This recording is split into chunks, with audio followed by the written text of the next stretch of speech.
morning. Good morning, good morning.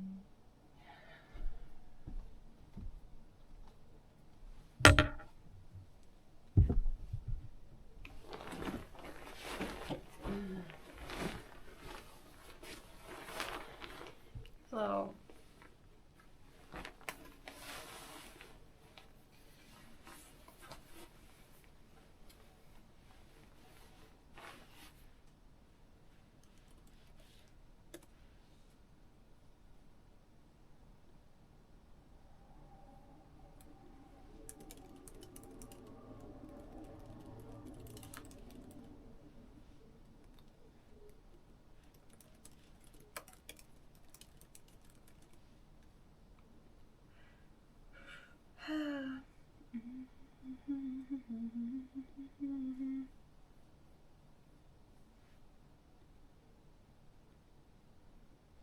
let me pull up the chats.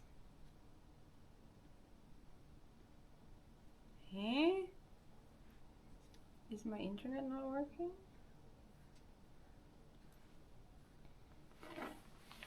It is. Hey, Aranka. Yo, Maral, how hard is your mattress? Do you sleep on soft or a hard one? I don't remember. It's from IKEA. It's like, I think they have like different versions of this one. And it's one of their more expensive ones.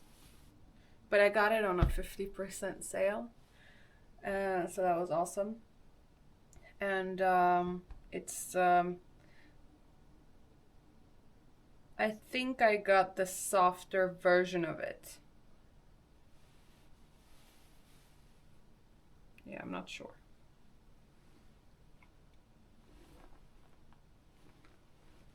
Man, you can see like this big ass bruise that I had on my leg.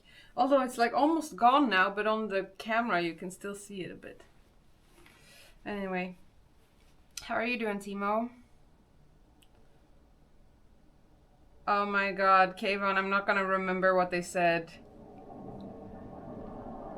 All I am gonna remember is the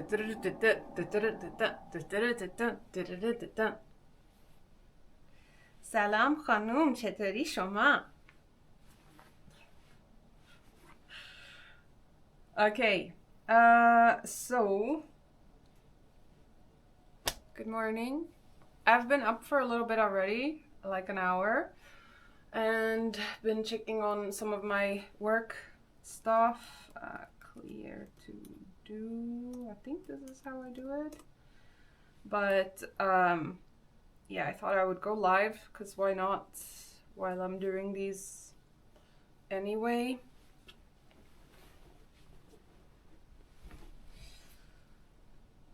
It keeps coming up? What? Really? That's interesting. And change the host schedule around. And have a call with the studio at 11. Man, time really flies, huh? And new videos. Good luck with your meeting. To Google Drive. I'm gonna put on some nice chill music. Man, I really like 90s music. But like lately that's what I've been listening to, but obviously I can't play that here. So we're gonna play some calming music, nature sounds. I don't have time, Arhanka. Like, okay, the state of my room is the state of my life right now. And my life is fucking crazy. I wake up, I work, and I go to bed right before having worked. Like, that's what my schedule is looking like right now. I think I didn't leave this bed yesterday. And the reason I didn't leave my bed is because I can't do my work at my PC because it's just a total mess. Like, I don't know if you'll see this. Like, do you guys see the state of my room? Even the state of my bed? I don't think you can even see the floor. And like, if you look around closely, like, what is that? That was my food yesterday, my dinner. Like that can of vine leaves with a banana peel on top. Absolute disaster.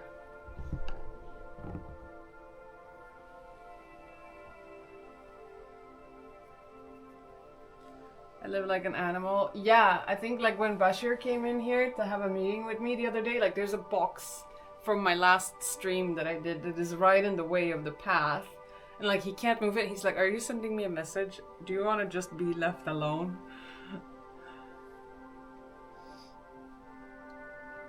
So yeah.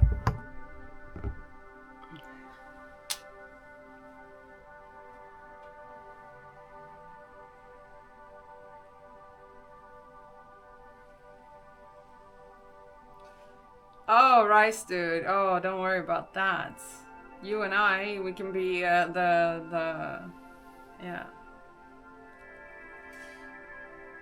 Okay, so this is my to-do list here. I don't know if you'll be able to see this.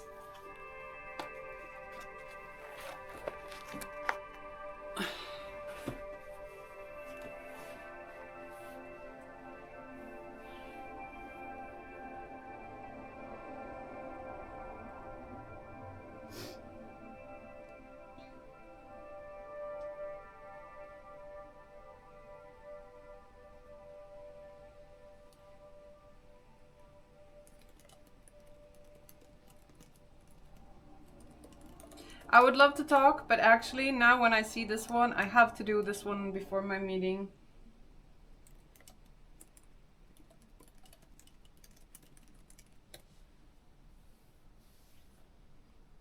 So I'm just gonna jump right into it. I'll be quiet when I'm working, and then, you know, I'll chat every once in a while. But if you wanna chill and just do your thing while I'm doing my thing, then you are so welcome. And if not, totally okay too. Alright, let's do this.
Persian.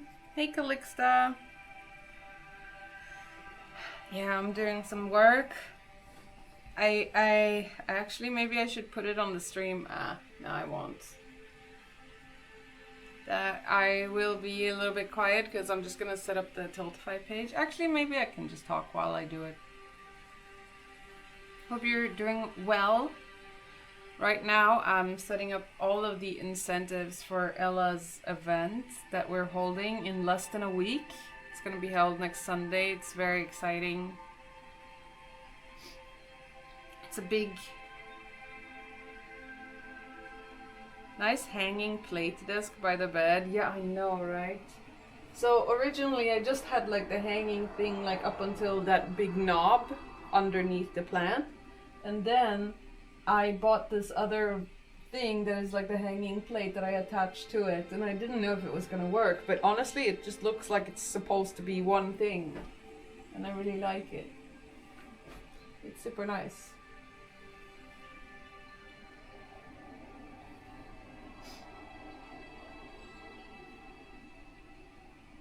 Hope you're doing good, Calixta.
think there's something wrong with the system.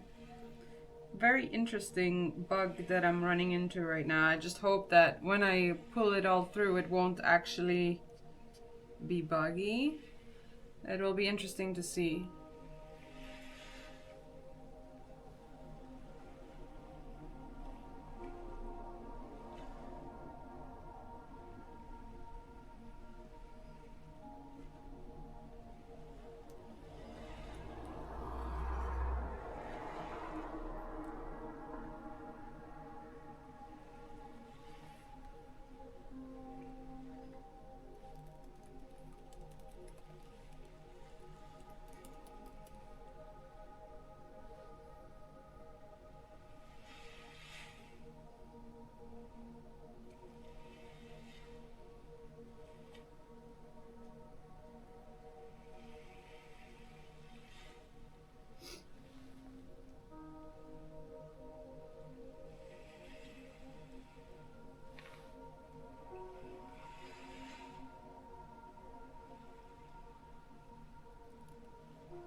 It's so scary to make like a charity event like this, and because you have no idea, you have no way to know like what people are gonna donate and like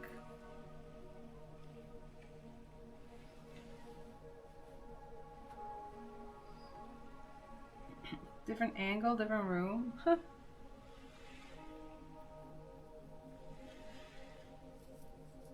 How are you doing, Distorter?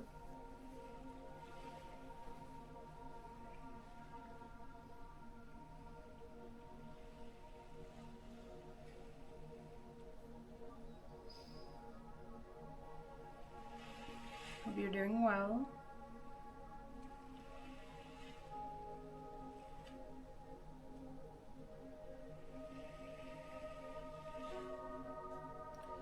Yeah, I'm a little bit worried. But like maybe I have nothing to worry about. I guess it's part of it to worry. I don't know.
Man, am I making mistakes here?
I'm trying to figure out the flow of what the stream is gonna be like, and if I'm not like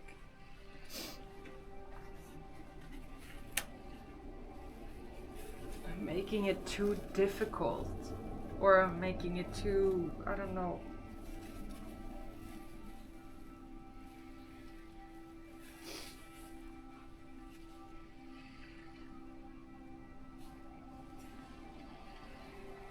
Heading off to work, the horror may still persist, but so do I. Yeah. Good luck with your work. Hope you have a great day at work.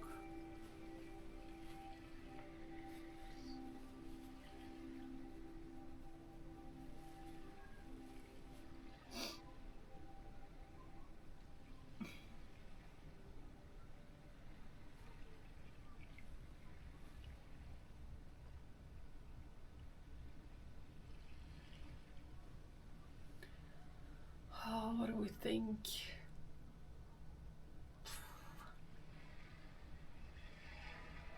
It's so difficult to predict.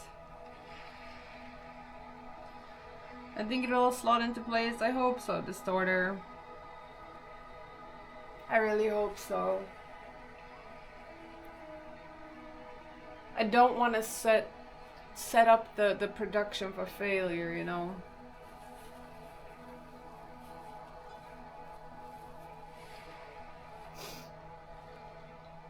That's the part I'm worried about. And by production I mean like everybody, the hosts, the everyone who's there who have to carry, you know. It's a lot of pressure if you can't hit it.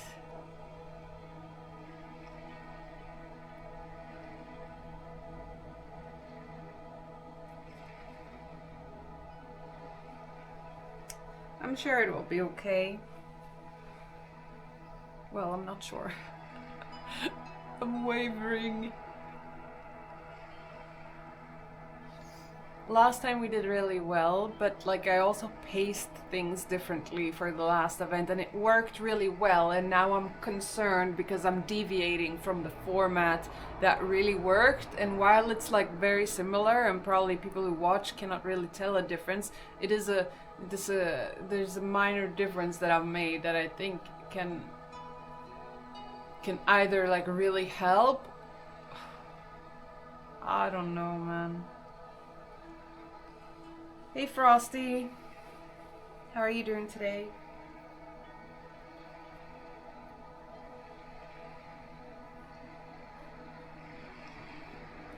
I'm just gonna go with it. I'm just gonna go with it.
really? Well, hello, Frosty. I hope you have a great sleep. Enjoy your rest. And thank you for popping by.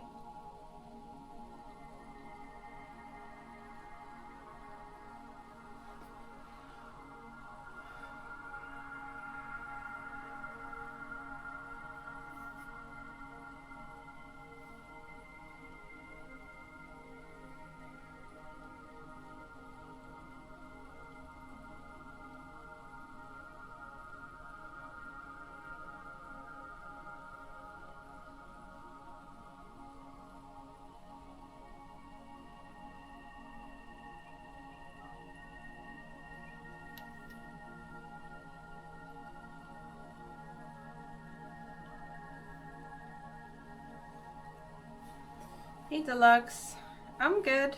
I'm just working. We are less than 1 week away from Ella's event, the Swedish Classic, which is a big charity event.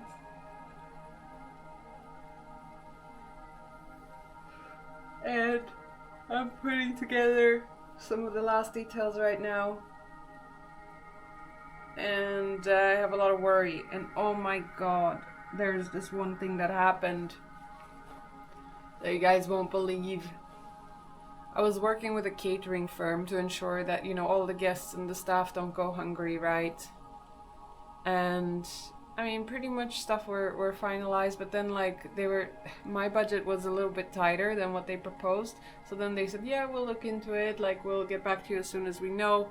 And then it's like several days passed and no response. And so eventually, like, I got scared because like we're getting close to the date.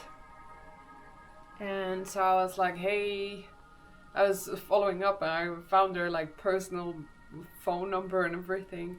And then like when I sent a message, they were like, yeah, did you not get our message that we couldn't make it work for that budget, and instead the proposed budget is, I kid you not, $1,700 more than what they initially proposed.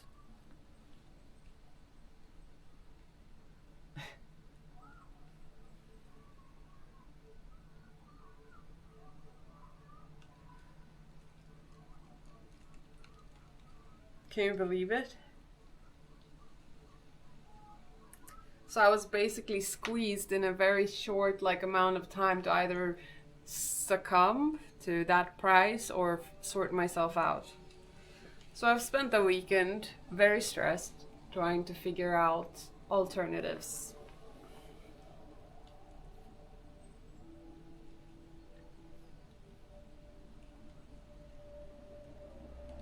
But I just can't believe they did that. I feel like it was deliberate. You know what I mean? But it's okay. I'm gonna give the benefit of the doubt.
Man, my ADHD is so bad.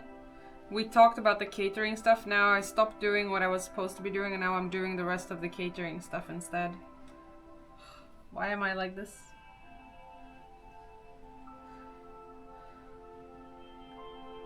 Yeah, Deluxe, right now I'm negotiating with 10 different ones. Although, no, actually, like about 4 of them got back saying they can't do it on such a short notice. But I'm in between 2 picks right now, and I will do lunch with one, and I will do dinner with one. Hey, Fallen, how are you? Yeah, Deluxe, I don't think that was an accident either. Because you know what they sent me the day after? They were like, so, did you get sorted? Let us know how you... Like, first they were like, let us know how you want to proceed. And then I was like, yeah, I'll sort myself out, thank you. Like, I was very kind. And then, like, the day... They were like, oh, we feel so bad, so sorry. And then, like, I said, no worries. And then the day after, they were like, were you able to get sorted? Question mark. And I'm like, I just wrote them that I did.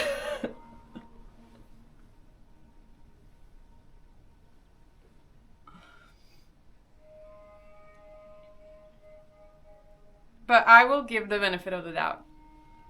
Hey, Pudding Man, how are you?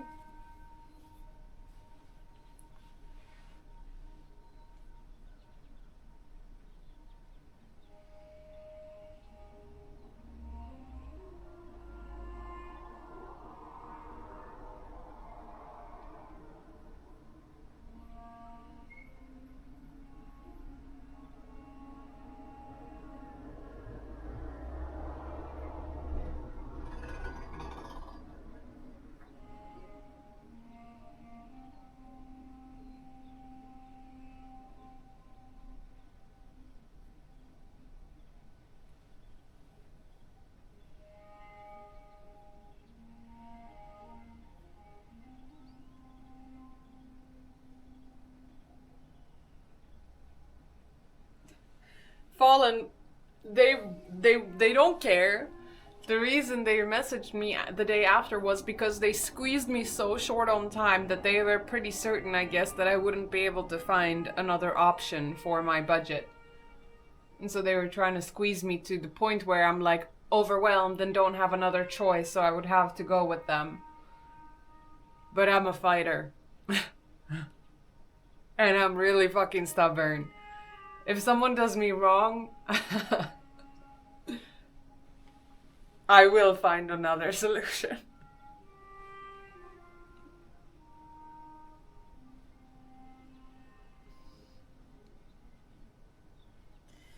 Well, basically a catering firm. We went forward with everything. Like, she knew my budget way ahead, and then she came back with a proposal that was way off, like, from my original budget. And then I went and I actually increased my budget to a certain amount. And then she said she would meet me like halfway and get back to me and see like what they cut out and what not and stuff. And I was fine with that, because the initial offer was like they were bringing a lot of food and it wasn't necessary. And also, like, I had first estimated 30 people, but like now it's going to be around 20 people instead. And so like that should also bring down the price a bit. And so and then I didn't hear from them for quite some days, and then I started getting worried because time was starting to, like, it's getting close. And I didn't hear back, and I emailed, didn't hear back. And so then I found their personal phone number and I messaged them. And I was like, hey, and then I gave, like, just to check in and see, like, were you able to, and just to check in there. And I know they were able to, because it was not that crazy of a difference, you know. And so, and then they replied and they inflated the amount by almost $2,000, which is definitely not in my budget for providing food for people. And they asked for more money. Yeah, they asked for even more money, and they squeezed me by ghosting me for several days, so that I will have no other choice but to go with them because probably I'm gonna be overwhelmed and like no other companies is gonna be able to take like a booking on a short notice. Anyway, I don't need them.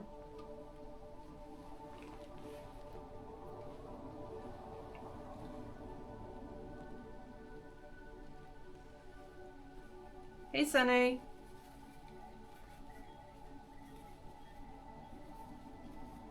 We already have a religion, Sene. Yeah, definitely deluxe. They did. And then like the day after or like 2 days after, they're like, because I think what they expected me to do was like, oh no, and like be all like funny and like, oh, I don't know. I don't know. Like, I don't know what they expected. It's like, I will figure it out. Don't need to pay you a bunch of money. What a fucking scam.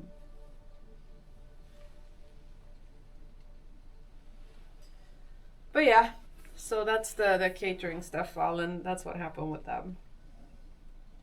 All right, let's get this 12 to 5 page finished. Oh wait, actually, let me do the catering. Um, mm, mm, mm.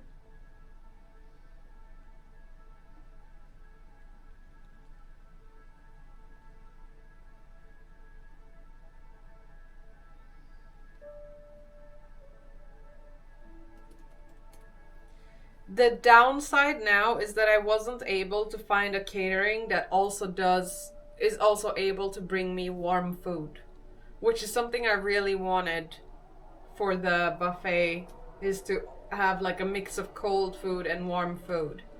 But I'm thinking maybe what I'll do is I'll just go to like a fucking pizzeria or something and order like a bunch of pizzas to put on the side of like the cold, big, large buffet so that there is something that is warm, and I'll just cut it up myself and fucking put it there.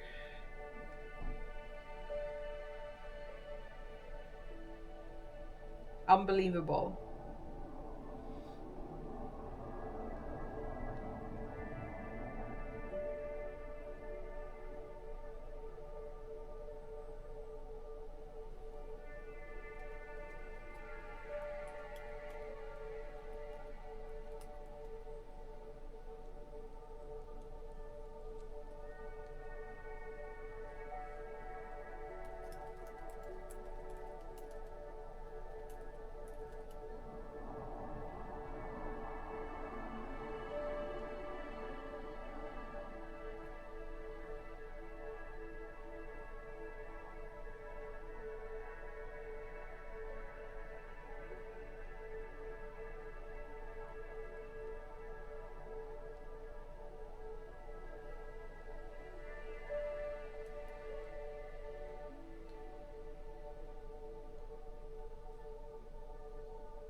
And also, by doing it this way, I am at my original budget.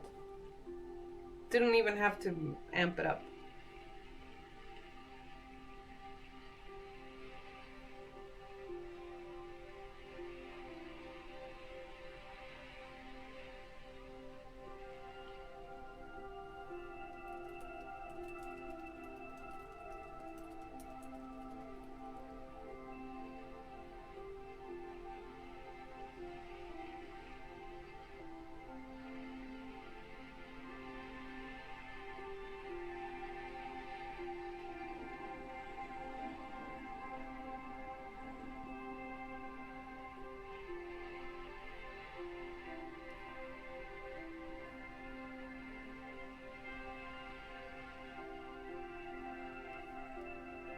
Okay.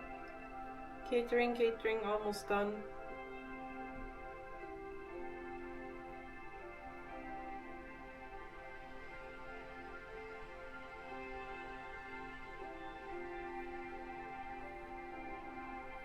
Hey Malte. It's for a charity thing.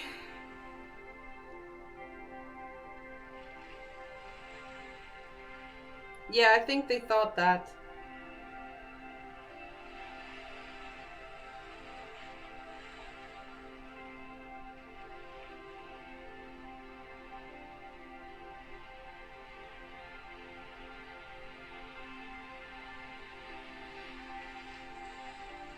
Oh, really, Fallen? Oh, that's so annoying.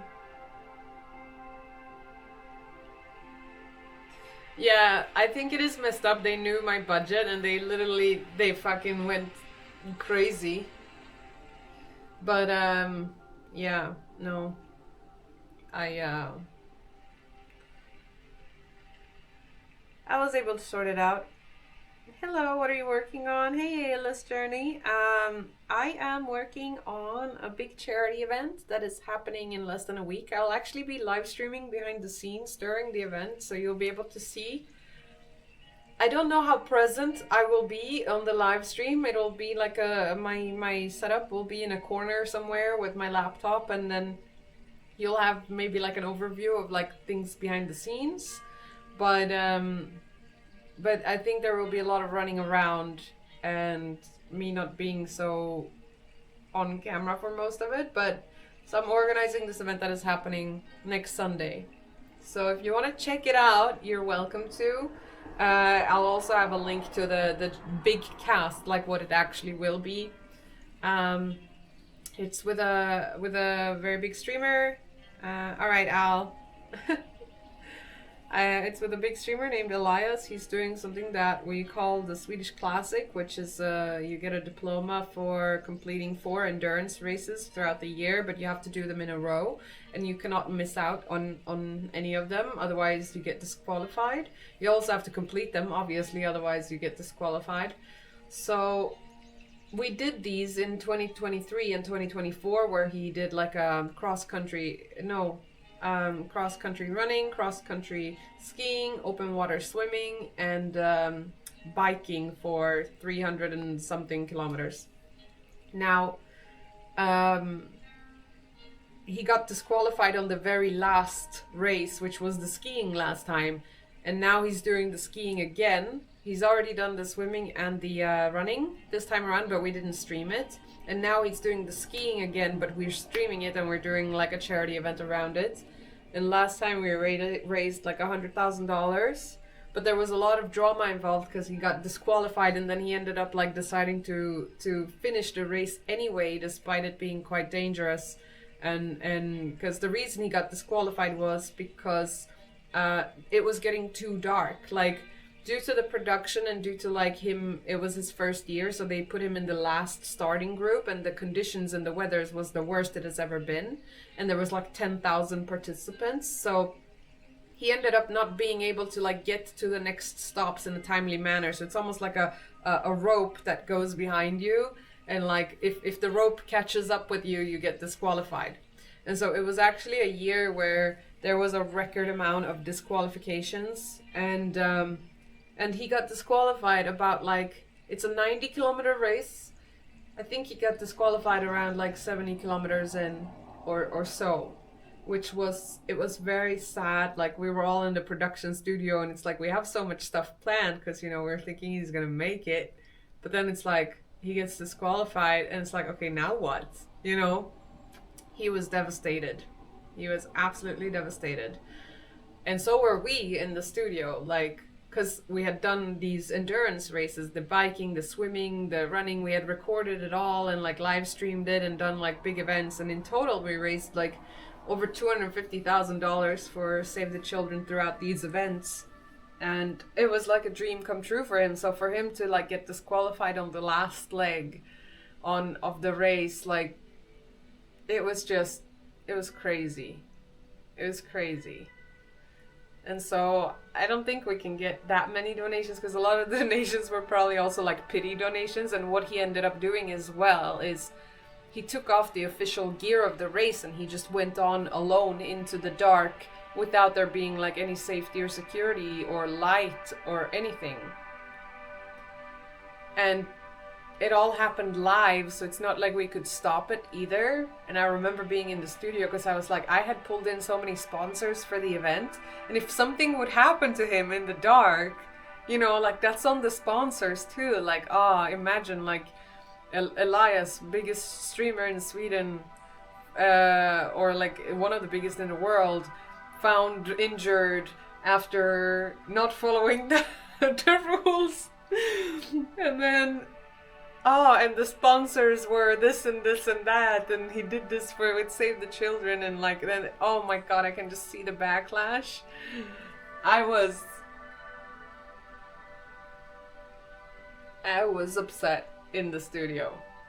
But then again, like he had already done it, like he had already went away and left the camera crew behind and went into the dark himself, so at that point there was nothing you could do than just roll with it. Luckily, he made it into the goal, and he actually made it into the goal 2 minutes after they closed the goal finish line. So if he wouldn't have stalled at like the last stop where they disqualified him for like, they were there for like 45 minutes just waiting for the verdict of whether or not they got disqualified. If he would have just kept going, he would have made it. He's no child anymore. No, it wasn't about saving him. It wasn't about saving him, Deluxe. It was about saving myself, like, because I was the one responsible for the sponsors. I was the one responsible for the whole production, like, so it would have been on me. If Ella makes that decision and he hurts himself, or he, you know, then it's like, okay, whatever, you know, Ella, you do you. But man, the backlash of sponsors and like tying their names to something potentially dangerous, that would have been on me. So he didn't just make a decision for himself, you know, when he made that call. But yeah, what a mad lad. Yeah, absolute mad lad. And like the last footage we had of him as well was just like him, the camera crew on site, they're like super worried, and he's like, no, I'm gonna do it. I'm gonna do it. I'm gonna finish it. I'm gonna finish it alone. And he has like this one headlamp and like no official tags, no nothing. And like you see Mika, she's just standing there as sort of the reporter, and she's just so worried, and she can see that he's determined and there's nothing she can say or do, but like obviously she was concerned. I think we were all concerned.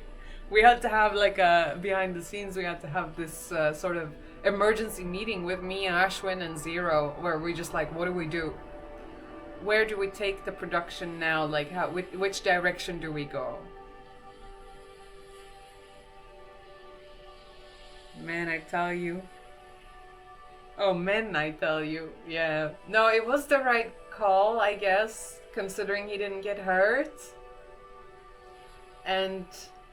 But like, he couldn't have known what it was gonna be like.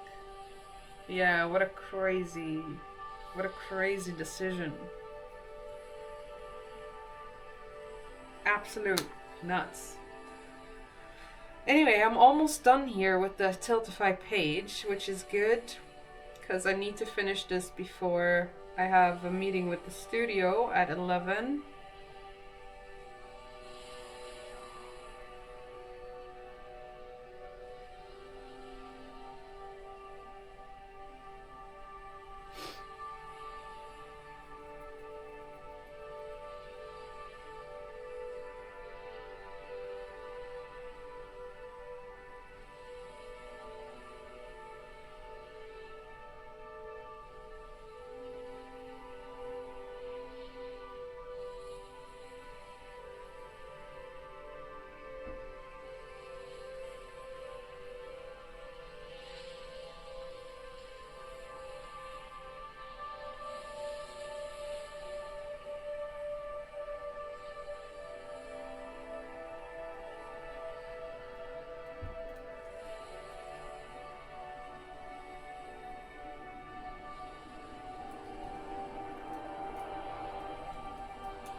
I'm worried because last time we had too many incentives and there was a lot for Ella to like catch up on like after for a very long time.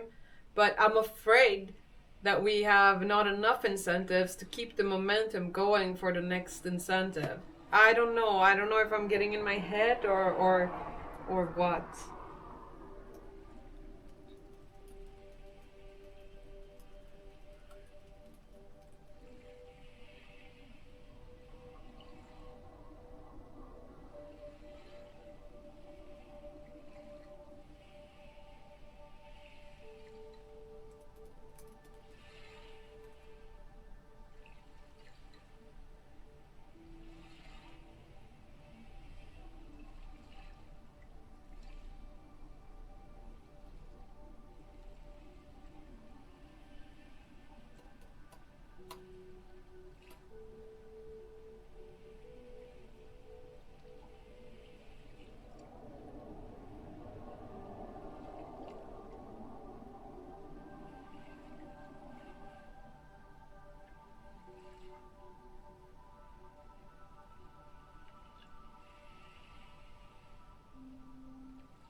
What?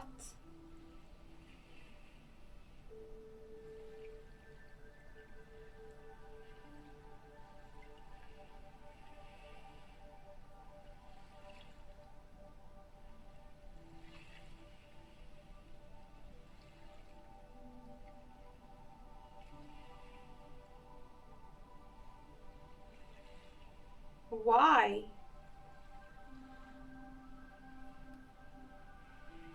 That's so weird.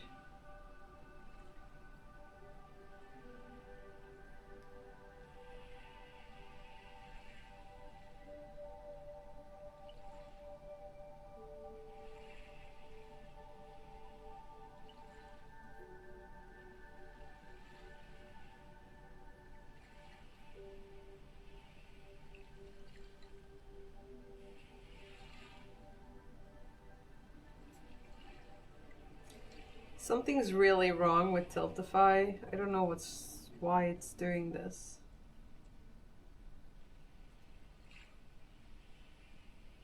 Okay. Alright, I fixed it. Nice, that's done. Oh man, but this is crazy.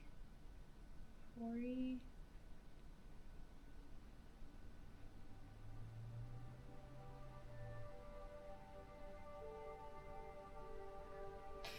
I don't know, I feel like the gaps are too big. I'm worried, I'm so scared.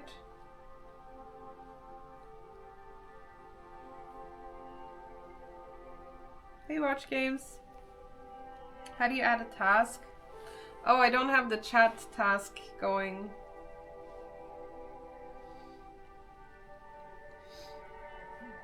No, I definitely don't have time to watch anime.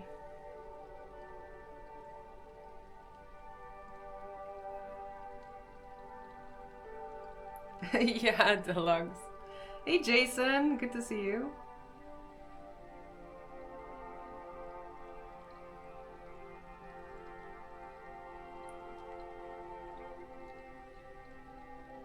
Al, next time I'll add the chat to do as well so that you can join. No, because I have the functionality where the chat can also add their own stuff and work along with me. Alright, Fallen, thank you. When does this event start? It's next Sunday. It's next Sunday that it's happening. Finish Tiltify. Finish fix Tiltify page plus incentives. Nice. I just said, like, I do have the functionality where you as a viewer can also do your own to-do list on the side and add to your list and work alongside of me. But I haven't set it up. I'll do it for next time, Al.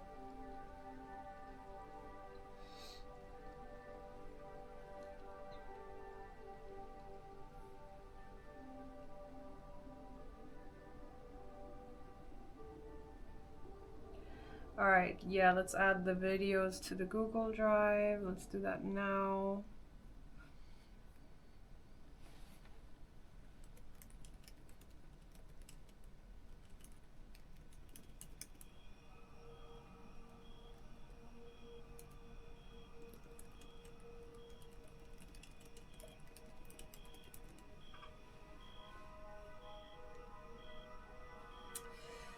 Alright, let's do the Google Drive stuff.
Oh yeah, rewards.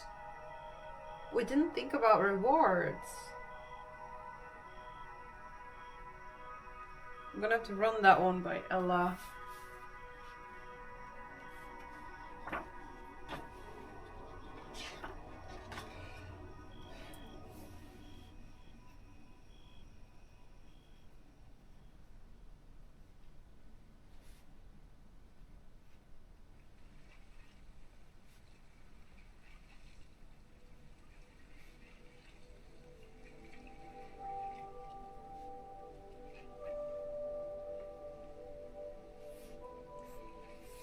It's like claimable things for donators.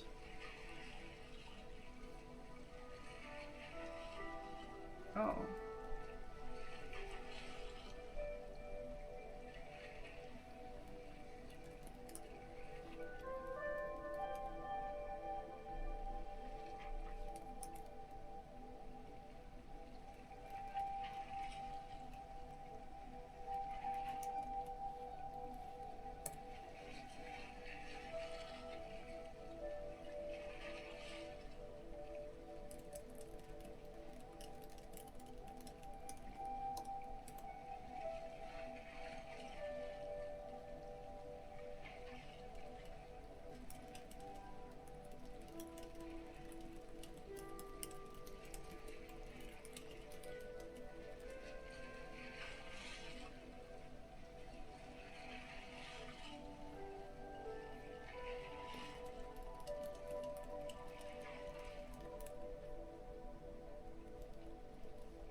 I wonder if we should do like a specific print, and like anyone who donates like 500 and above, they get this print signed, and by everyone in the studio and Ella to incentivize people to donate, like, and then we can have like a limited amount of them. But wow, I don't want to send shit out again. Because shit gets lost in the mail, and then people have paid for stuff, and then they don't get it, and...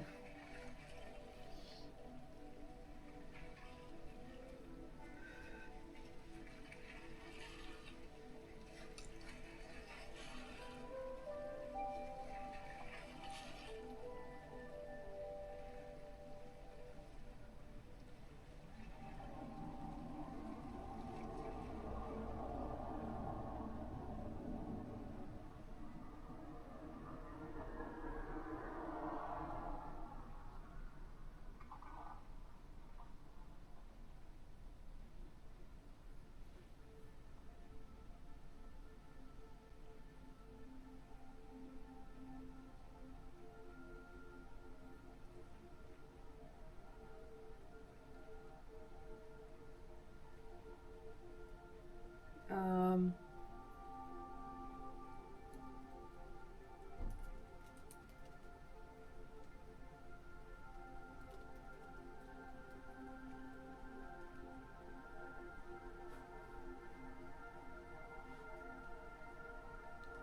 Fuck! My Google Drive storage is full. Damn it.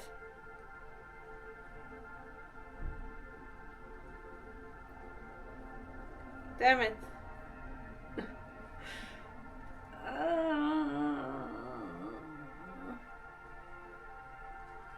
Get more storage.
This song stressed me out.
is this third eye awakening music? I think it's just like some calm nature meditation music.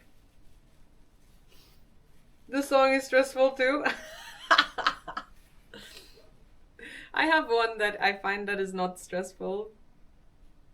Wait, let me find it.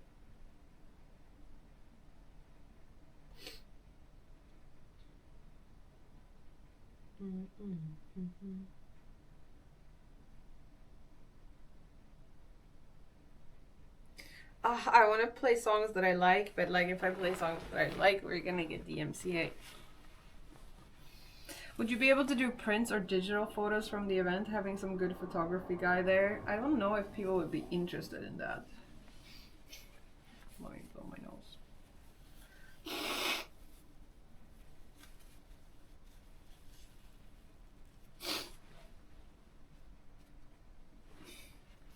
You didn't see that.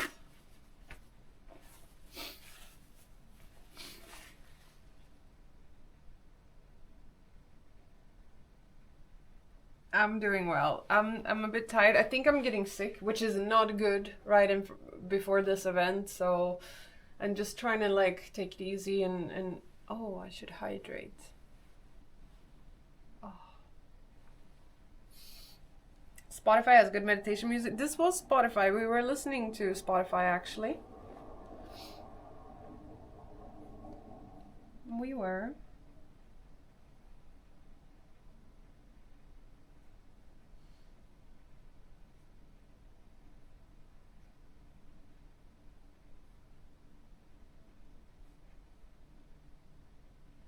You can, yeah, I know you can do it in a way, Pudding Man, but that would require me to like, I don't know how viable that is with the IRL setup, because the IRL setup works differently than when I stream on my PC, you know. But yeah, there's probably a way.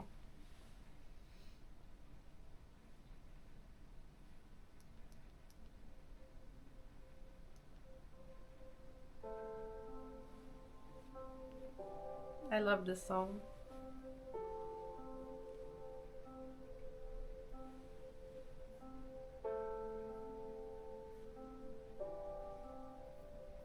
Hey Pinocchio, Märta. I can feel your heart hanging in the air.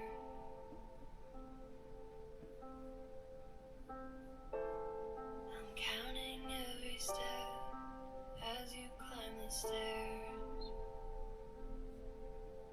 It's buried in your bones. I see it in your closed eyes turning in. This is harder than we know.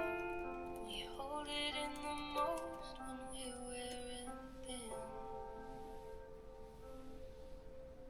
Coming like a hurricane, I take it in real slow. Alright, I'm almost done with the Google Drive video stuff.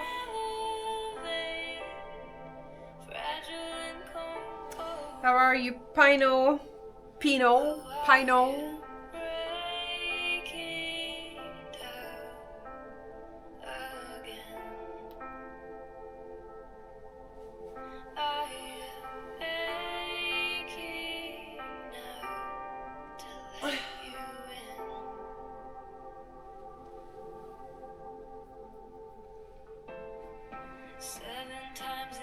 Hey Psycho, how are you?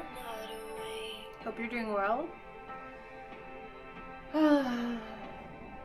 Actually, I have my tea here. What am I doing this morning? We're just working on Ella's upcoming event. It's happening on next Sunday actually. I'll be traveling out on the 22nd, which is Saturday. And then we'll be in the studio and set things up. I don't know if I'll IRL stream that. Maybe I will. I'll try. But I will definitely IRL stream on the day, sort of like a behind the scenes. So yeah, I mean, I'm just preparing for all of that. I'll be moderating the event again. Yeah, I'll be hosting the event again. I'm the main organizer of the event, so this time I think I'll do less hosting, and have more breathing room to do things behind the scenes, because when I wasn't hosting last time, I was running around like a fucking like chicken behind the scenes, and it was just so much that it was a bit too stressful. And I think they definitely need me behind the scenes, and I will still host in the start a little bit in the morning. And then I also wanted to give more opportunity for all the other influencers and guests to have more space in front of camera. So I'm not gonna be hosting any of the prime time basically. Who will be the main host? It will be the same as last time. But basically I will be exchanged with Annie Fuchsia instead. So Annie Fuchsia will be a main host in my stead. And the rest is Apollo, Zero, and Ashwin, and they're all great. So, and then we have some more people that are gonna get to try hosting for like an hour shift here and there, and that's Regal, it's Alina, it's Yazibug. Am I gonna miss that? Am I gonna miss hosting?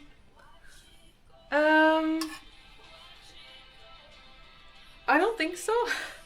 I mean, I don't really have a preference. I don't have a, oh, I want to do this or I want to do that. I just want the event to go well. I want us to have a successful fundraising event, because I know that's also what Ella cares about the most. I want the tech to run smoothly. I want all of the components that go into making it to go fluidly. That's what I want. So I think if I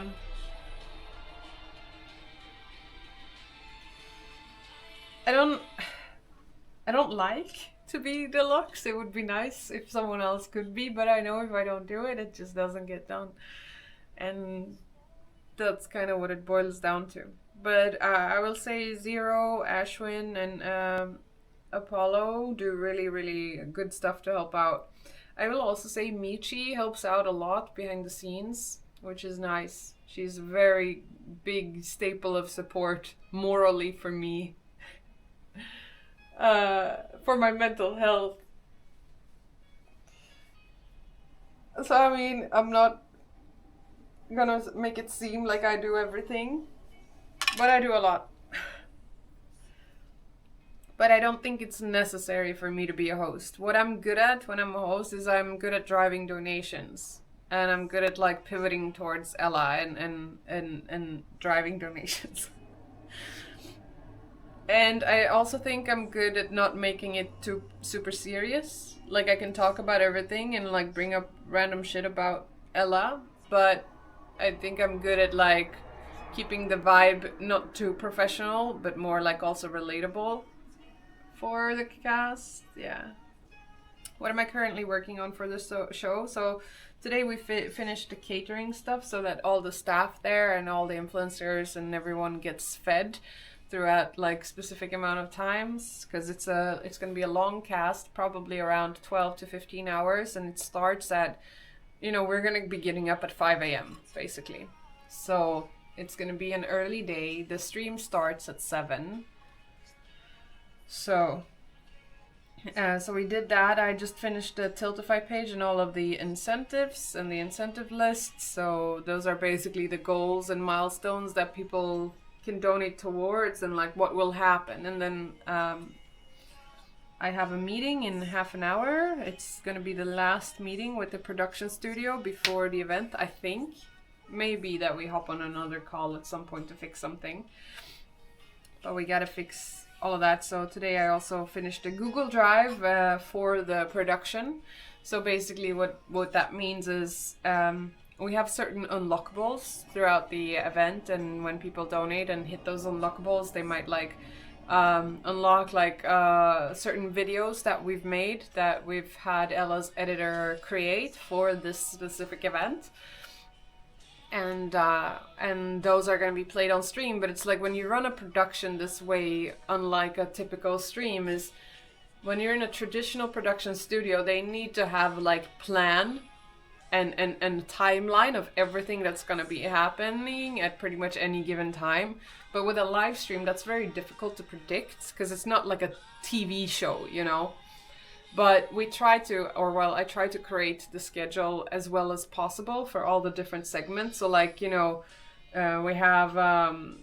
we have different hosts, and so I time slot them so that the production knows like when they're gonna swap out, when people need to change the microphones, because we have like these microphones that you attach and like with a cord, and then like you have an in ear so that you can hear the production while you're also talking and stuff like that. So all of this needs to be planned and needs to be laid out in a schedule, and I'm the one that does that. So I've been doing that. Zero has also been helping me with the host schedule quite a bit, actually, which has been very, very nice. Even though he, for him, it was not so nice to work on the event so heavily last year, but which is understandable, like. But I'm very grateful for that he's been helping, and I think. You ready? Oh shit! No! No! Don't play! Don't play! Don't play! Don't You think play! you were on your foot? I'm not allowed to wear them. You're not allowed. You ready? Why is it playing? For free? What do you mean? Spoiler. Maral is good at making the vibe feel unprofessional, but honestly, I think when it's unprofessional, it's the best. It's the most relatable.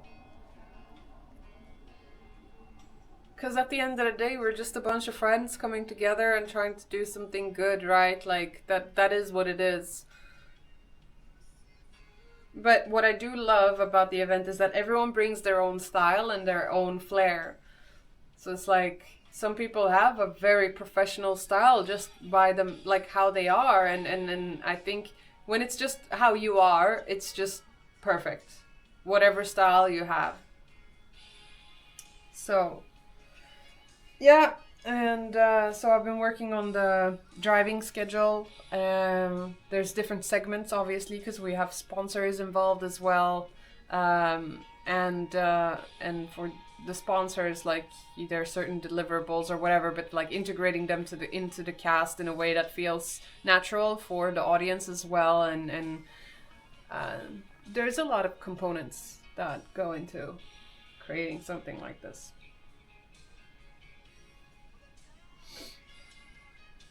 Yeah. So we finished and day 4. What does it say? The 4 new videos to Google Drive. Was that correct? Probably not.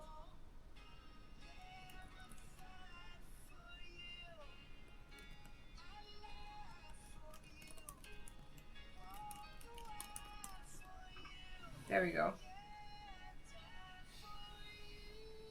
So the sloppy unprofessional vibe fits quite well. I think so too. What is your biggest personal change growth lately, currently? Oh, that's a nice question.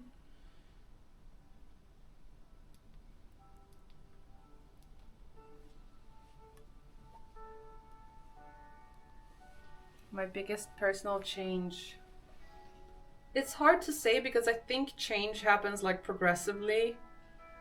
I will definitely say, like, if I look at myself just 2 years ago or 3 years ago or 4 years ago or even a year ago, I change all the time as a person. I think I mature more, which is kind of sad to say at the same time because I like being very childish. I love the sloppiness, man, me too. Like, the sloppiness is the best. It's just relatable. Hi Zero, by the way. My personal growth, I don't know. Yeah, I think I just mature more and more, and I'm like more and more accepting and just, I don't know. This is gonna sound weird because I don't have kids, but I feel more and more like a mom the older I get.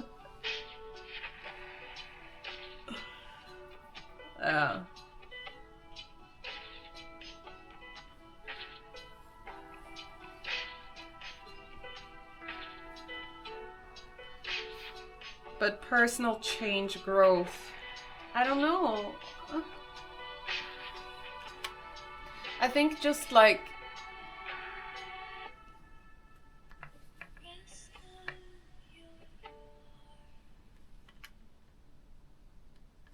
I don't know. The responsible one.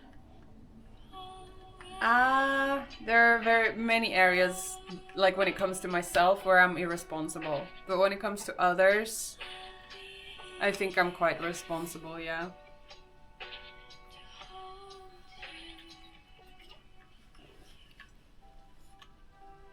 I don't know, Pino.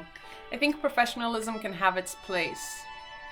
And especially in combination with the sloppiness. So it's like a great dynamic, I think. Yeah.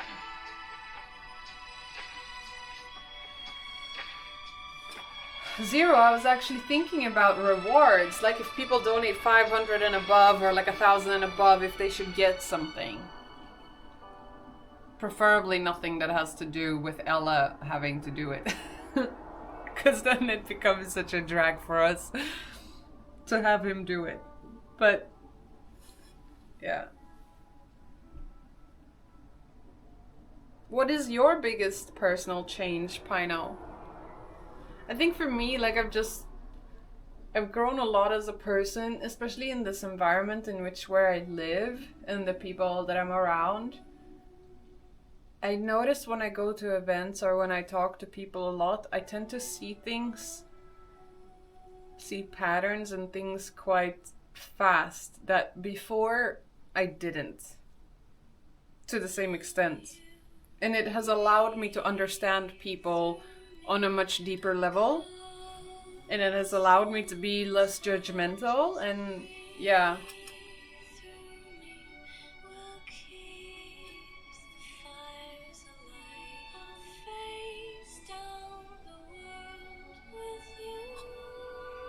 Yeah. Ellen can squat one of the hosts, not me.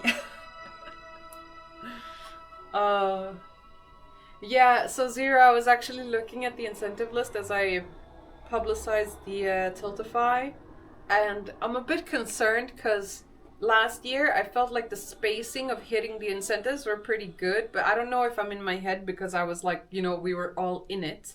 But now I feel like the spacing of it is quite big, and I'm worried it will cause for moments where we're not hitting incentives to celebrate. But at the same time, I don't want to overload Ella with incentives, because that's what happened last time. Now, so I'm not sure if I'm in my head about this, potentially being like, yeah,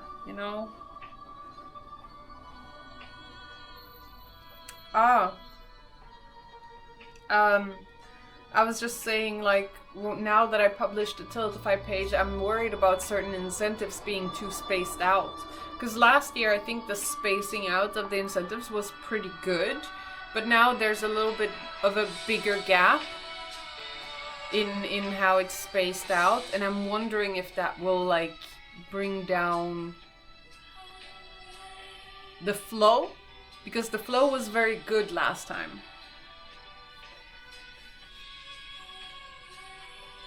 I don't know. I don't know, actually. I'm a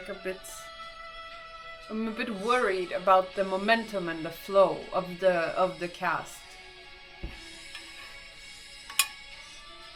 And yeah. But I did what I could with what we have. But yeah, I'm a little bit worried.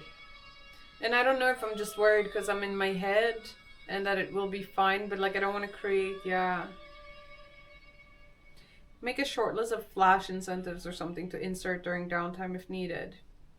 Yeah, but like, what would that be? It's like we already have so many incentives, and I'm just thinking flash incentives. What would it be? It would have to be like maybe stuff with people in the studio that could like really help fill stuff. But yeah, I'm gonna have to make notes of this and maybe check with all of them. Mhm.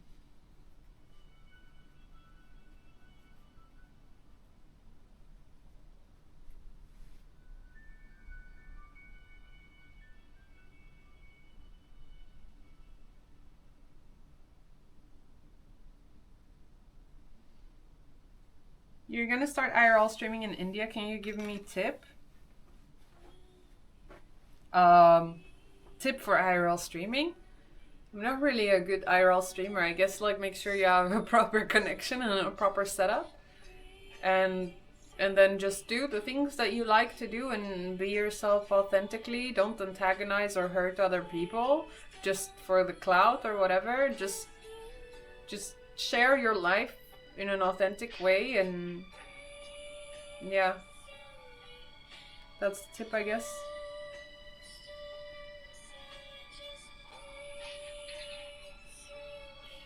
You feel like you're changing into someone who doesn't put as much value in having fun and instead valuing growth and setting myself up for the future. I love it, but I hope it doesn't backfire somehow. Pino, that's actually really interesting. I feel like I went through very similar change like 4 years ago, where I started becoming less experience driven and like about having fun and stuff like that, and kind of more went on a more of a self-development journey where I started really reflecting and thinking about my life. I don't know why this happened. Maybe it's age. I don't know. But whatever caused this, I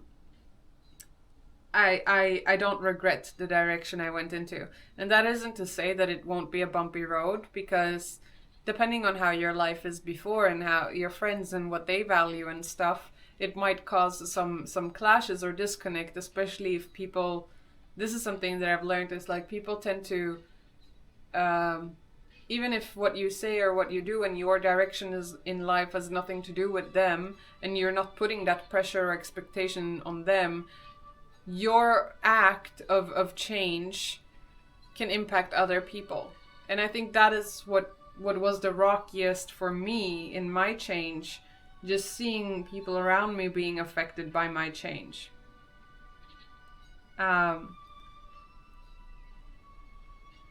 it was very interesting because it's like you observe certain people dynamics that taught me a lot about how people work and behavior and stuff. It's incredibly fascinating.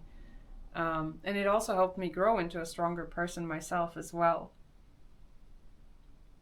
But like, I think having fun and valuing growth, so long as it's in line with like what you want, it can't really backfire, because like if you don't want to be doing stuff that is necessarily what you used to label as having fun, then you're not really having fun anymore, you know? That's the thing. If you're at like a theme park and spending tons of money and like everyone's having, you know, nobody's really having that much fun, you have to question yourself, oh yeah, maybe I liked this, you know, 5 years ago, but was this really worth it? Like if you're finding yourself going like, I could have done something better with my time, then that isn't your idea of fun even anymore. And that's okay, like things change. And your idea of what you find fun change as you grow and you go through life, right? So I guess my question to you would be, what is your concern on it backfiring? Like what elements could backfire on you?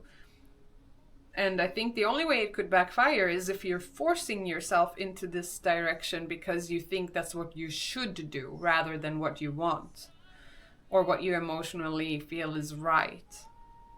Because if you just like cognitively go like, I should be doing this or I should be doing that. I shouldn't have fun. I shouldn't be about securing my future because that is the responsible. Then you're all just very cognitively, analytically thinking about the direction you're going in, but you're completely suppressing your emotional needs and your emotional part. And if your emotional needs and your emotional part is not in line and isn't behind the decisions that you're making cognitively, you're going to end up with a lot of dissonance. And with dissonance, I mean like you're not going to be feeling fulfilled or good in the direction that you grow either, and then it will backfire. Yeah.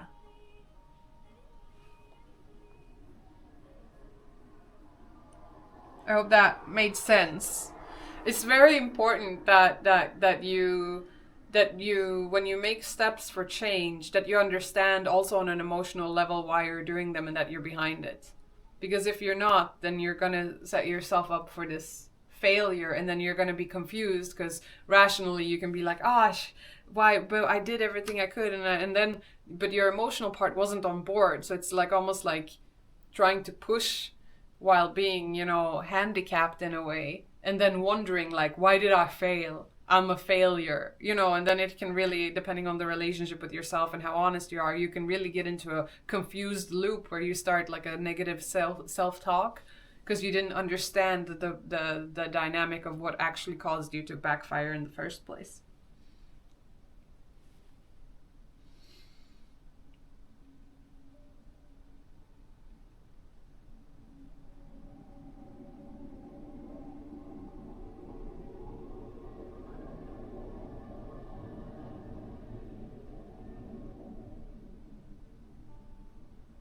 I see.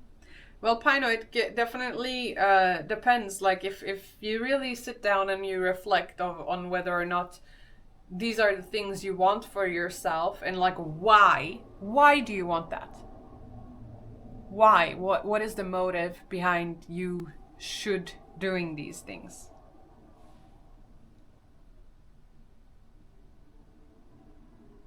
Oh,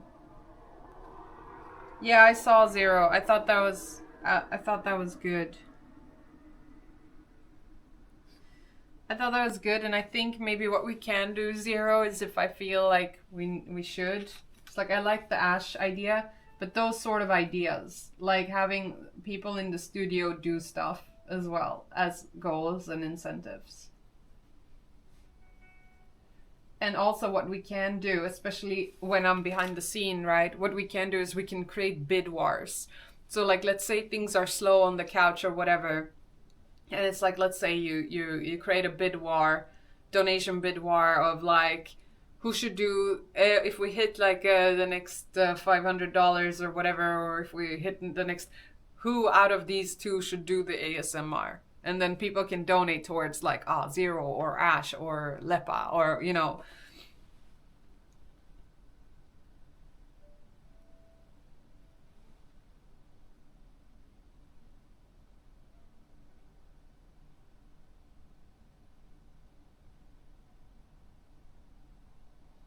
I see.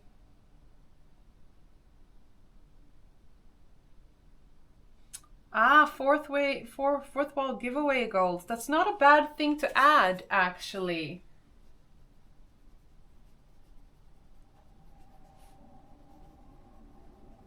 Okay, I have a meeting in 10 minutes. I'm just gonna mute the stream while I have this meeting. Because I also talked to Ella, and it seems like one of the people that I really wanted to be in the meeting is in a car right now driving to meet him to hand over a camera.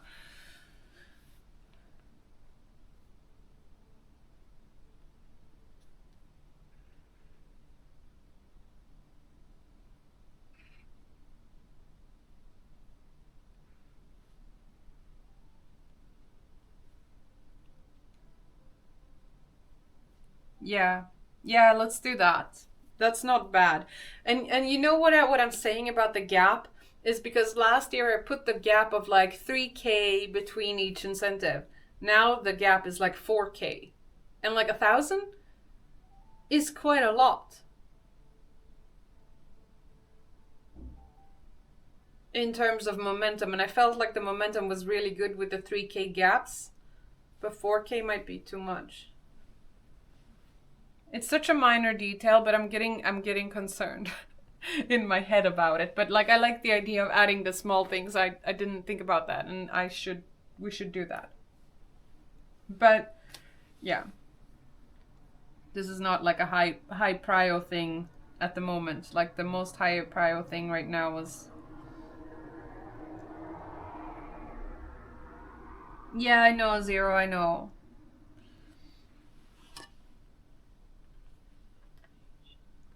Yeah. Hey, Surfam.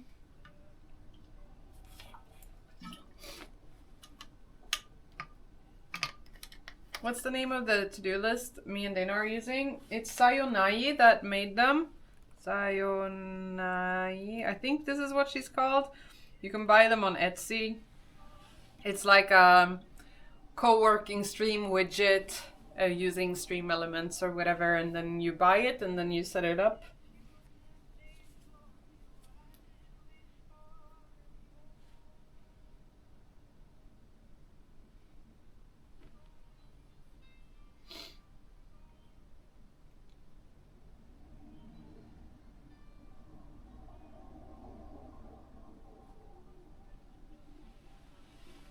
But yeah. What did Deluxe say? I think it's very much depends on how you train the emotional part of the years up to this point. You can train yourself to get feel good from outright damaging things, then you have to push through with reason to unlearn that. I guess.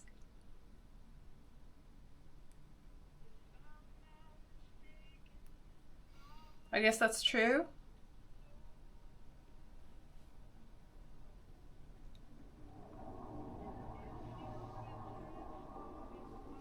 Uh, to a certain degree, Pino, I have, and to a certain degree, I have not. And it very much depends what I've found to be the most helpful in keeping me grounded and like really balanced and not be as impulsive as I tend to be, because obviously I have ADHD, and that in itself, like I'm very wired throughout my life to like levitate towards distraction. Anytime I experience resistance, my default mode is to distract. Every time there's something that feels just the tiniest bit overwhelming, distract. Now, what helps me a lot is making to-do lists, and having the to-do list almost like as a physical thing that I see and I get reminded of throughout the day in case I get derailed, so I can come back to it. So it's like sucking you back to what that is. And I don't finish everything on my to-do list every day, but if I don't do the to-do list, I get like 50% less done in a sense. So when I have the to-do list, that helps in terms of sucking the attention back. But what I've learned even more so for the past year is that to help myself from deviating, keeping the basic things in check really does so much. And that is, it's very hard for me to like keep the basics in check. That is, drink enough, drink 2 liters of water a day, eat healthy, sleep consistently at the same time every night for X amount of hours. When I get those basics done, like, I'm much more capable to get the other stuff done. Now, getting these basics done is very difficult for me. So luckily for me, I have a network around me that really reminds me of when I need to go to bed, and they go like, you need to go to bed now. Are you going to bed? Like, so in a sense, I have I'm like a child in that way when it comes to basic stuff. When it comes to non-basic stuff, I can be a machine. Like, I can get so much stuff done that is not basic at all, where other people might struggle a lot, but I'm capable. But then, like, I fall completely in the basics. And so if for some time the basics are just not there, then I crumble eventually. And yeah, so that's what I've noticed. Keeping the basics really helps me a lot. And that one's the most difficult for me by far. I mean, if you look at the state of my room right now, it's definitely falling short. But that's also because of the pressure of this upcoming event and like all the stressors that come with that. So I'm giving myself the room. Do you ever get overwhelmed? Yeah, absolutely. Absolutely. Yesterday I didn't get out of bed.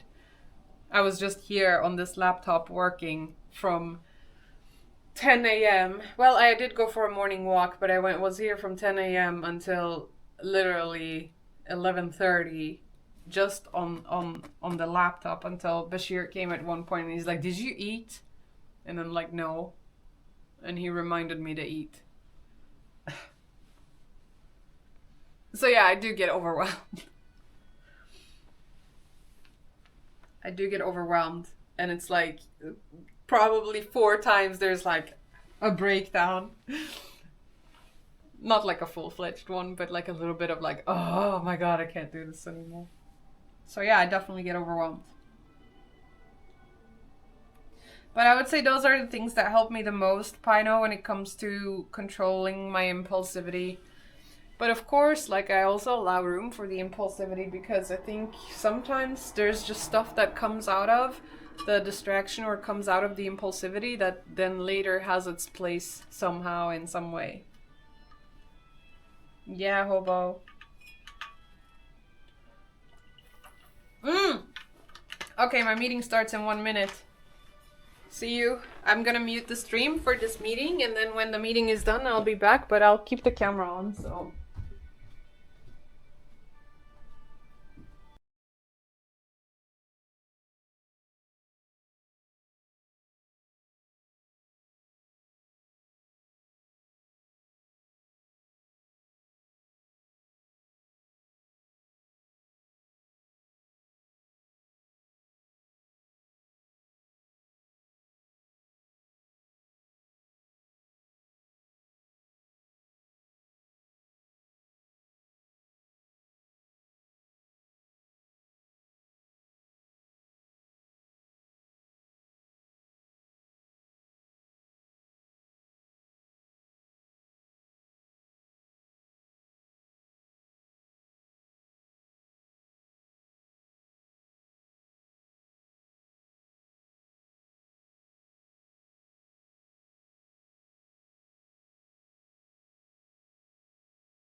Okay.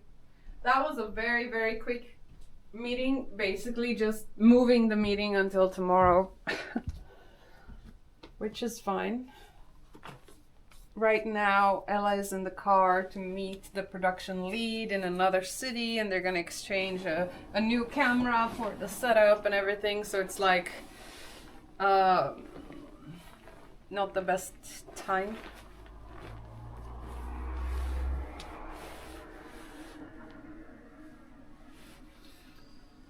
But that works for me.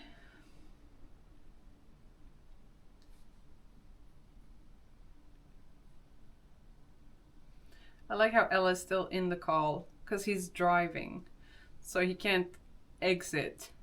But he will get kicked out from it eventually. Yeah. Well, that's okay.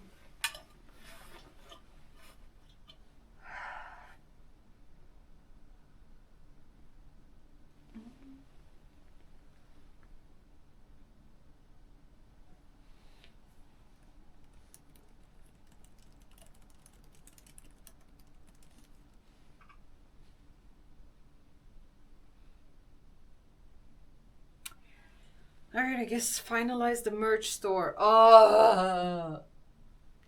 Someone asked me before if I ever get overwhelmed. I'm overwhelmed right now.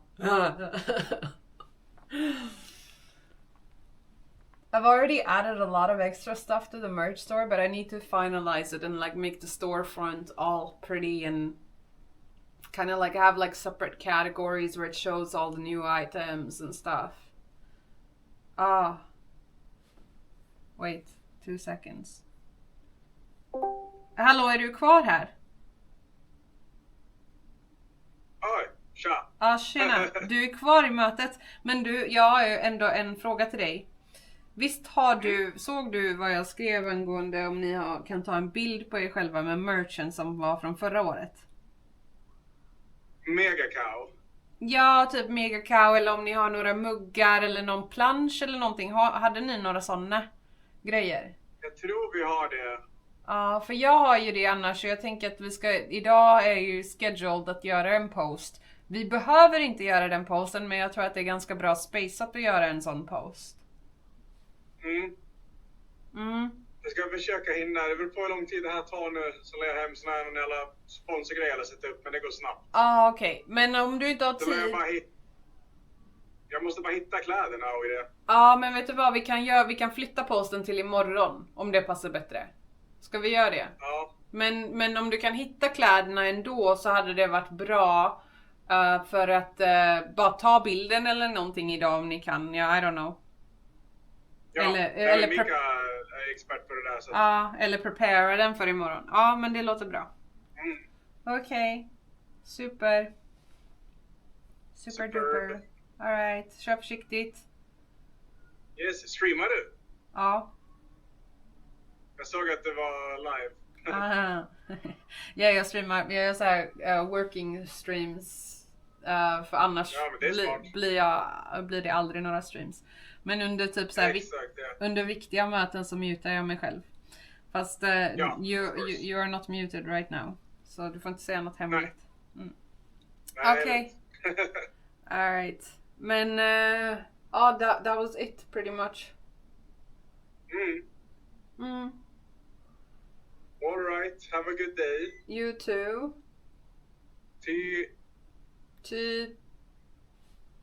Bye. Bye. I like how he's still in the call. I could literally jump into the call again and he's still in the... No, he left.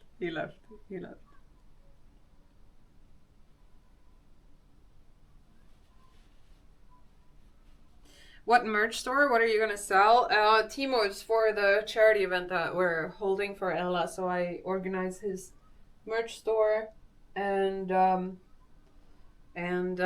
all the profits of the merch store that he would make goes to Save the Children instead. So we have that as a sort of limited edition thing throughout the event, which is really nice. So yeah, That's that.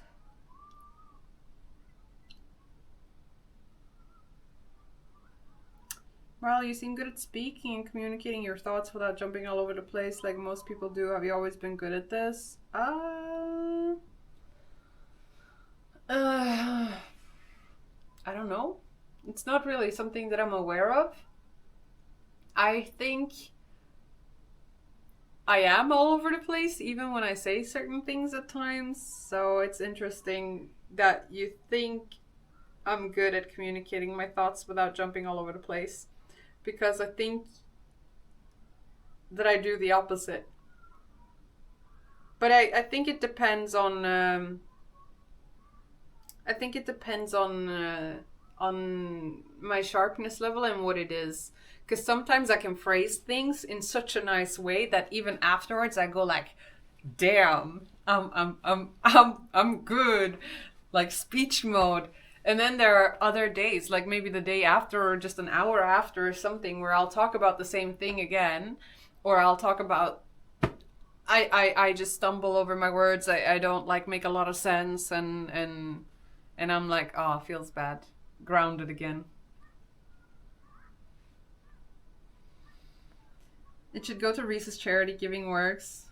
No, it's definitely going to save the children. Hey Fritzo. Hello from Skåne. Skåne. Hur har ni det där nere? Mår ni bra? My Skånska is so bad, please. I'm not making fun of you. I like legitimately love skånsk accent. Ska vi käka lite korv? Kom här nu, Maral.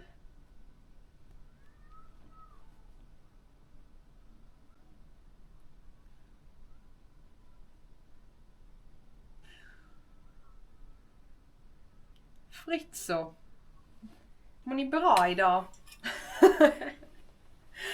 It's my old kindergarten teacher used to speak in this dialect, and she was my favorite kindergarten teacher because she would always let me play on the computer where we had like MS-DOS, MS-DOS, where it's like games like Ski Free, Froggy, where you like jump over the road, and then there's games like there was this game that I loved to play where you were a surgeon and you would have like different patients and you would go into their body and you would find in the body what the sickness was and then you would shoot down the sickness. That was great fun, not so much skånska. Wait, so du låter som en SD-politiker. Gör jag? Låter de så här? Is that not skånska? What is it then? What is this dialect? I don't know. I thought it was. You sound almost like a different person when you speak Swedish, göteborgska, inte skånska. Är det så? Låter jag så annorlunda? God, I'm so bad at this accent. Does it feel more natural for you to speak English or Swedish, and what do you prefer? It's definitely more natural for me to speak English, but I have a Swedish accent when I speak English too, that I just can't get rid of. It's just how I speak when I speak English. Oh my god, Samir! Hallå där! Hur mår du idag? Min vän? Ska vi äta lite korv? Ja, men jag tänkte att du kanske kunde komma och hitta på lite... No, I can't do it. Hello, yeah. Shivers. Samir, have you booked your hotel and your trip up and everything? Are you like good for the event? Don't forget, like the day after, Twitch is holding a celebration as well at 1 o'clock. Okay, good. I'll also send information in the Discord towards all of the influencers, which I think you're in the Discord, with general information. I just need to hear back from Twitch on a few details, and when I have that, I will post in the big Discord as well. So, yeah. Hey, Plump Rump Stomp, how are you doing? On Monday or Sunday? So the Twitch thing is on Monday at 1 o'clock. I don't know the exact location yet. Sunday is the whole cast, like the whole event thing. So you can arrive anytime on Sunday you want, or if you want to come the day before. Some of us will be there the day before because I'm setting up the studio and stuff. And then we're doing the cast the whole Sunday, and then most of us are staying at Urban Deli, and then we will do the Twitch thing at 1 p.m. and that's it. Like, then, you know, if you want to stay, you want to stay, but there's not much more happening. What is my biggest passion in life? Oh God, I don't know. In the past, if you asked me, definitely like all this charity stuff that I do would have been. How are you doing, Plump? You're good? That's so good to hear. It's good to see you. Did you like your AI?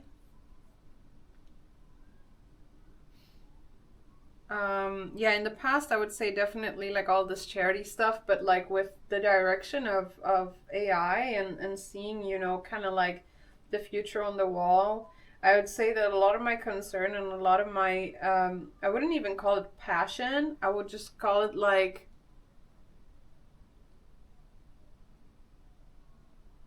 focus.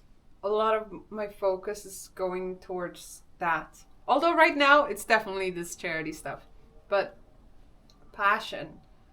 I feel like with all the AI and the direction the world is heading in, and like I just feel like the world is so strange.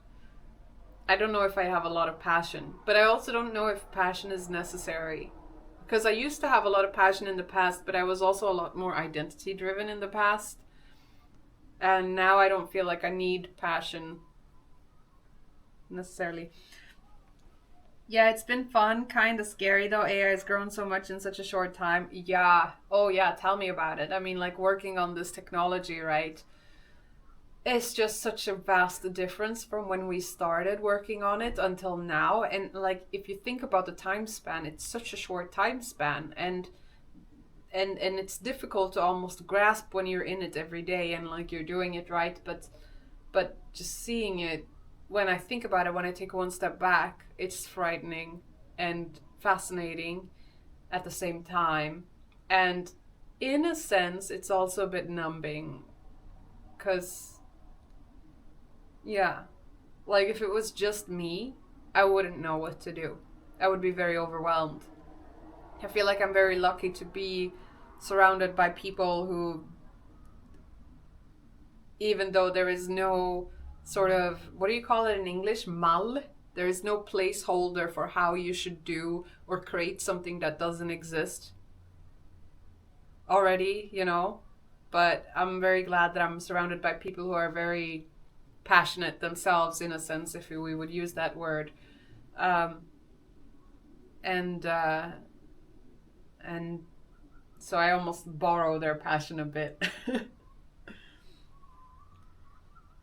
It goes in waves, Pino, but I would say that there's been quite some leaps just very recently with DeepSeek, R1, and AI reasoning now. So there's definitely leaps being made all the time, which is crazy. Yeah, it's nuts. It's nuts.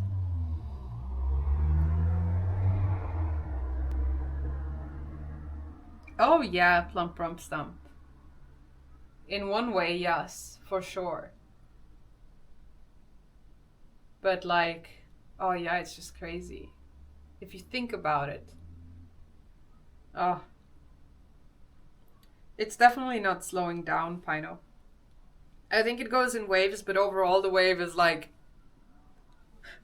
going very much up. I feel like someone's gonna clip that out of context and be like she's making a certain movement, but I'm not. Yeah, it's like Black Mirror stuff. I was watching, actually, for the first time in a very long time, I watched a show, I think it was 2 weeks back or something. It was a Black Mirror episode.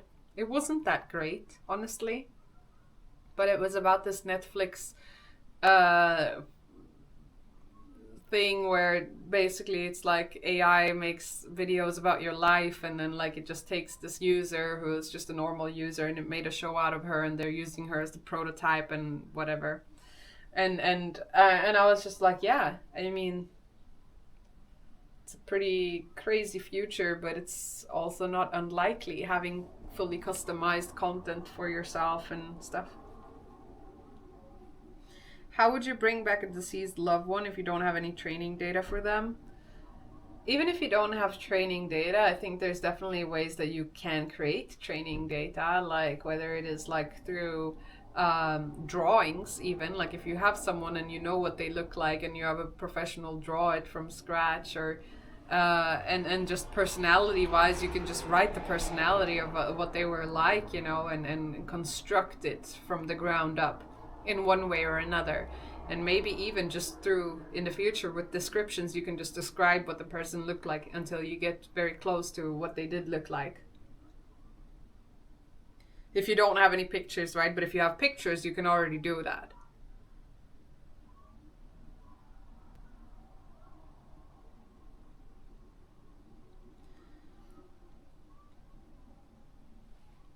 I think the world will change like crazy, Pino, in the next 5 years. And I already see it happening. I think we all see it happening.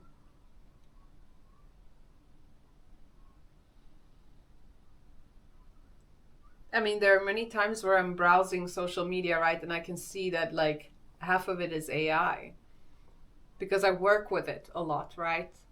And then I look at the comments and people don't even know. They can't even tell that they're consuming just fully AI content. Whether it is just photos or videos or whatever. They're just unaware.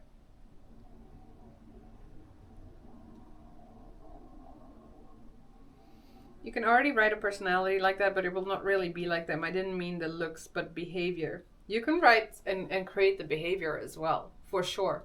You just need really good prompting and then like on top of that, now with reasoning models, like an AI can also reason and probably within that structure very much create the behavior in a sense, reason its way to the behavior that you seek in that person. Now, will that person, the deceased person, then grow as its own individual as if it's still alive? If you prompt it to, maybe. But then is it that person? Yeah, it's ah.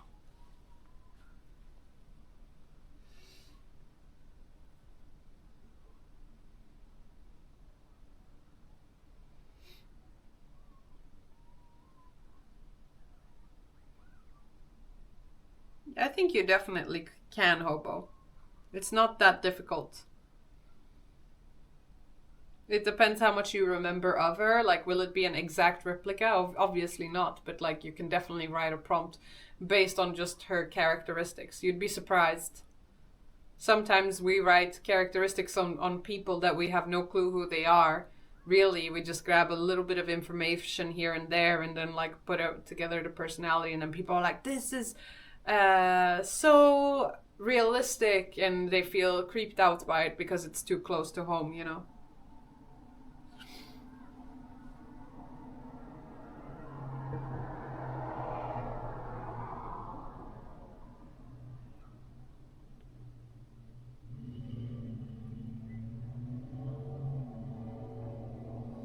In software development, it really seems to be messing things up. Lower quality of code, non-maintainable code, etc. I think that's like probably the first dip, and then like I think things will improve from there on. But what I also think is happening, Deluxe, right? Like we are dumbing ourselves down by really submitting ourselves to the technology fully, without and giving our authority away. Like that's what I see happening. People are not thinking. They don't need to think anymore. You don't need to write your email anymore. You just go to ChatGPT. ChatGPT sends you a draft. Maybe you change a few little things. Ah, awesome. Thank you. Got moved. Twitch.tv. Sorry, I'm just gonna check this out real quick. Hola.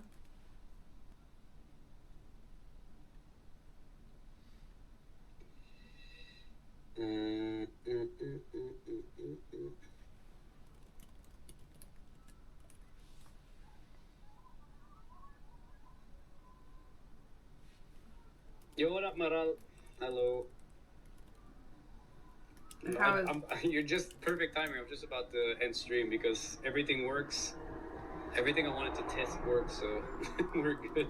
Okay, that's awesome. Just charging up the car right now because I'm driving electric to Sweden. Okay, How's the drive going? I'm like in the middle of Germany somewhere. I'm going to Malmö today, and then tomorrow I go over to Ella's. Everything. Let's figure out. So tonight I'm hanging out in Malmö. Okay. And then tomorrow morning I drive over. Tomorrow, the meeting got moved till tomorrow, so we'll try and figure out all the details to get your cast going. Good luck with everything. Yes, thank you. It's gonna be awesome. Okay, chat. I'll peace out. I need to pack all this shit back up and together. Safe drive. Put my dad back. Wait for the car, and then I'll head over to the ferry and go to Denmark, and then I go to Malmö, and then I'll go to bed. Solid plan, chat. Thanks for the short stream, chat. We did everything we wanted to, and yeah, I'll see you guys. I'm probably gonna be live tomorrow. I arrive at LS Place probably like around noon, so I'm gonna set up a stream tomorrow already, and I have nothing else to do otherwise because both Ella and Mika are probably gonna be streaming as well, so I'm probably going to be live as well tomorrow. Streamer house incoming. So yeah, tomorrow I'm probably going to be live from Sweden. PC stream. Right. How did the meeting go? Oh, everybody forgot that we had a meeting today, supposedly. Apart from me and Ella.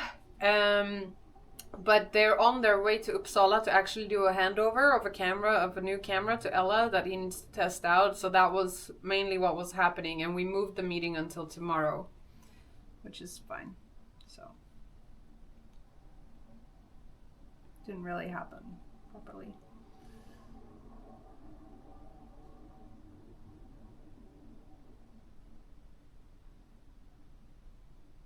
Yeah, Plump. That's true. Indeed.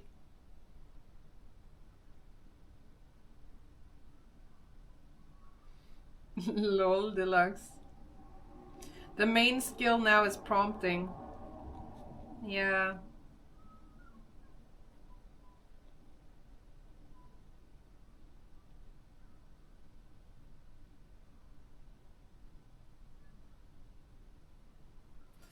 Yeah, but it's still crazy. Like, and I think like by giving our authority away, basically, we're not going to be thinking for ourselves anymore so much. And yeah, maybe just, and I think it will be dumbed down because right now, what a lot of AI models are, especially like ChatGPT or whatever, just confirms what you're feeding it basically in one way or another. And yeah, I think that can be a bit dangerous.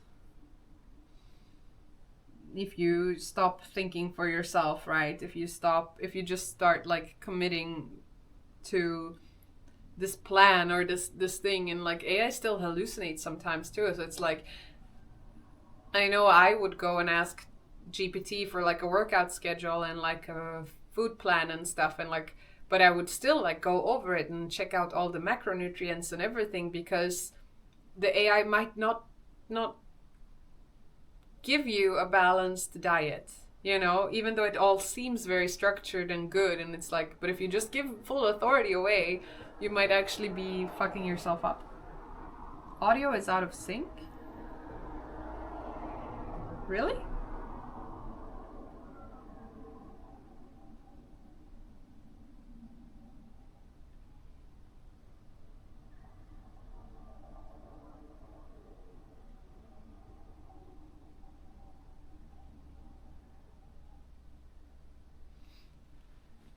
What, is my audio out of sync?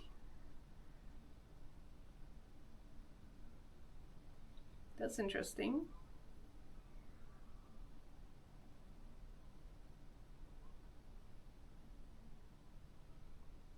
Oh yeah, plump. Oh my goodness. This is a conversation for when Athene is here.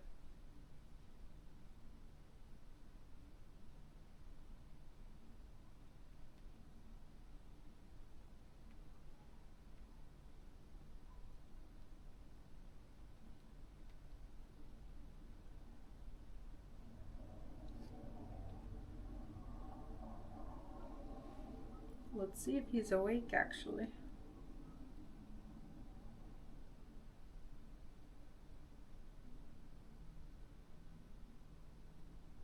I don't think so. Back to our calming music.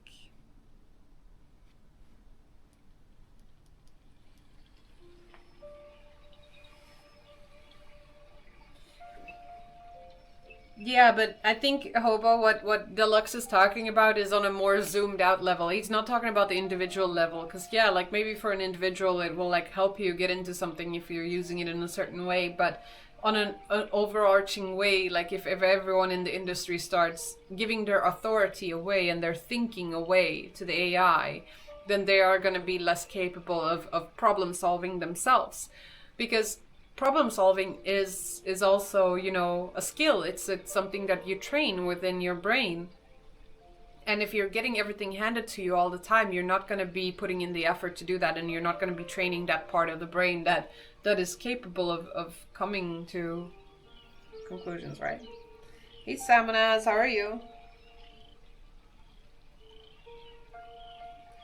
Yeah, I have a lot still, 0 actually, on my to-do for Ella's stuff.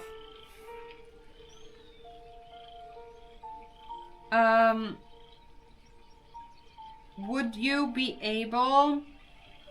I'm trying to think, like, when I have the best availability. I would have thought after this meeting could be... We could do now. Do you mind if it's on stream? I can also mute so that they can't hear the call while we're calling, if you want to do it now.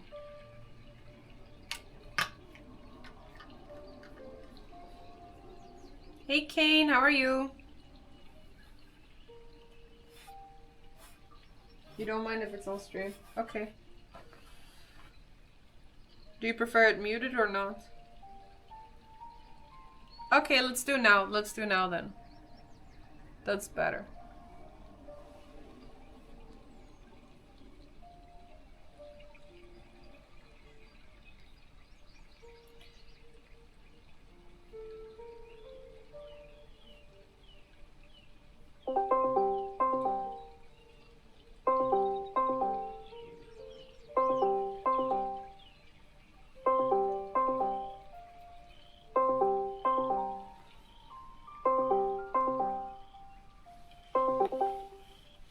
Yo.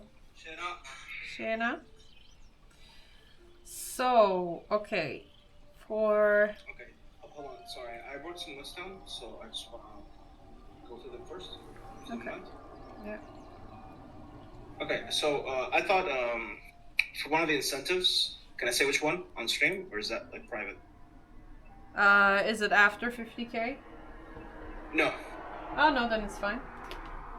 Okay, so I thought for the 50K one, only for this one, the shuffler one, we could maybe play a short clip, maybe during the pre-show, to show what it is for people that want to know. Because while it's something that I can explain well, I think it's better to just show like a 10 or 15-second clip so people see how it actually functions. Okay. Do we have something like that though? Yes. So that's another thing. So the shuffler is actually a tool that someone made that I know personally, and he made like a couple of videos with it. So I think it's appropriate for me to shout him out because it is his idea, to be fair. Okay. It's something that he didn't necessarily make it, but he had the idea and someone else made it for him and coded it. Yeah. So we would play a clip of him like on his stream. I found like a good one and I could just cut it to be like 15 seconds, sorry. And then I'll shout him out, be like, oh, this is Star Chris, he actually did this, blah, blah, blah, blah. Sure. Okay, If you can, like, I would say, like, if you Sorry. can get that 10-second clip or whatever, because, like, basically what I've done is I've created a Google Drive with all of the stuff that the production needs in order to play, like, something and you can just send me the Google Drive and then I will cut the clip together to like 10 seconds or something and then upload it. But then I guess the production needs to know about it. Yeah, the production needs to know about it. So I've been naming everything in the drive in a specific way so that they can easily tell. But what you can do when you have the 10-second clip, just send it to me. And then I'll just put it in the right place in the drive and like name it properly so that they can't get confused, basically. That would be good, yeah. Okay. Okay. Incentives that we could do. Okay, yeah, so you said that it felt more cluttered pre-10K, and that's, yeah, as I said, when I looked at the Tiltify page, there was a lot of, like, nothing burger, like, incentives for like, before 10K, like, oh, Ella watches this 5-minute movie on stream. Ella plays this, like, 1-hour game. Zero as emote, Ash does ASMR, fourth wall giveaway. So there's a lot of stuff that's, like, minor, and that's why it was, like, more cluttered. Yeah.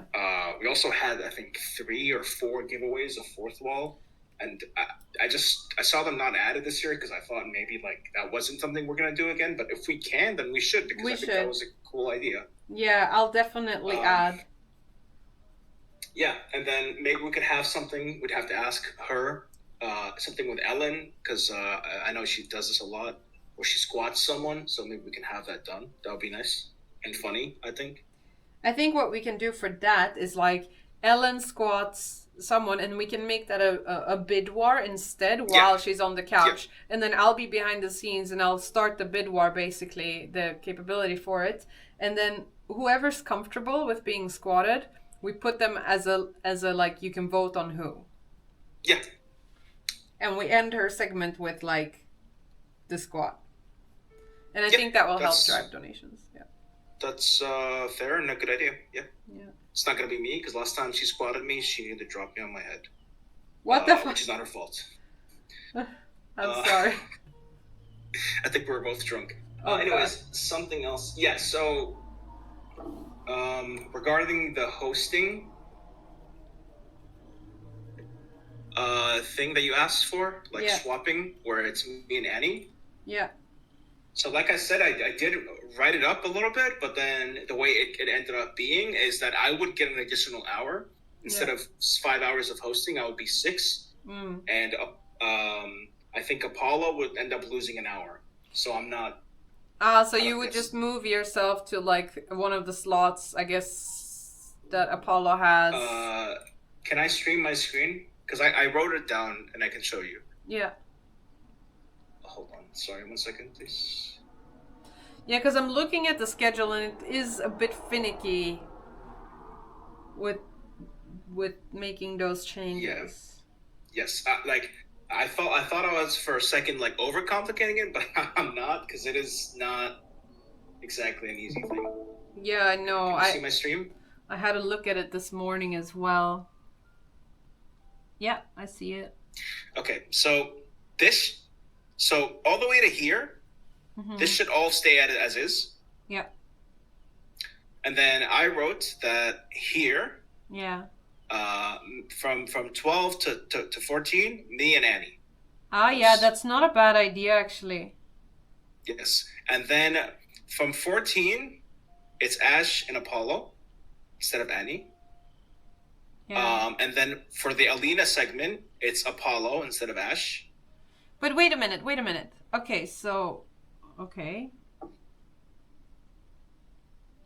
Mm-hmm. Do you want me to keep... Yeah. So then...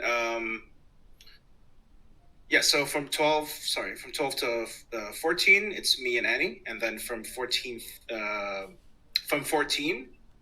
Mm-hmm. until... So, yeah, for 1 hour, it's Ash and Apollo. And then we have the Alina segment, or the hosting slot for Alina, which one of the two will have to... Yeah, okay.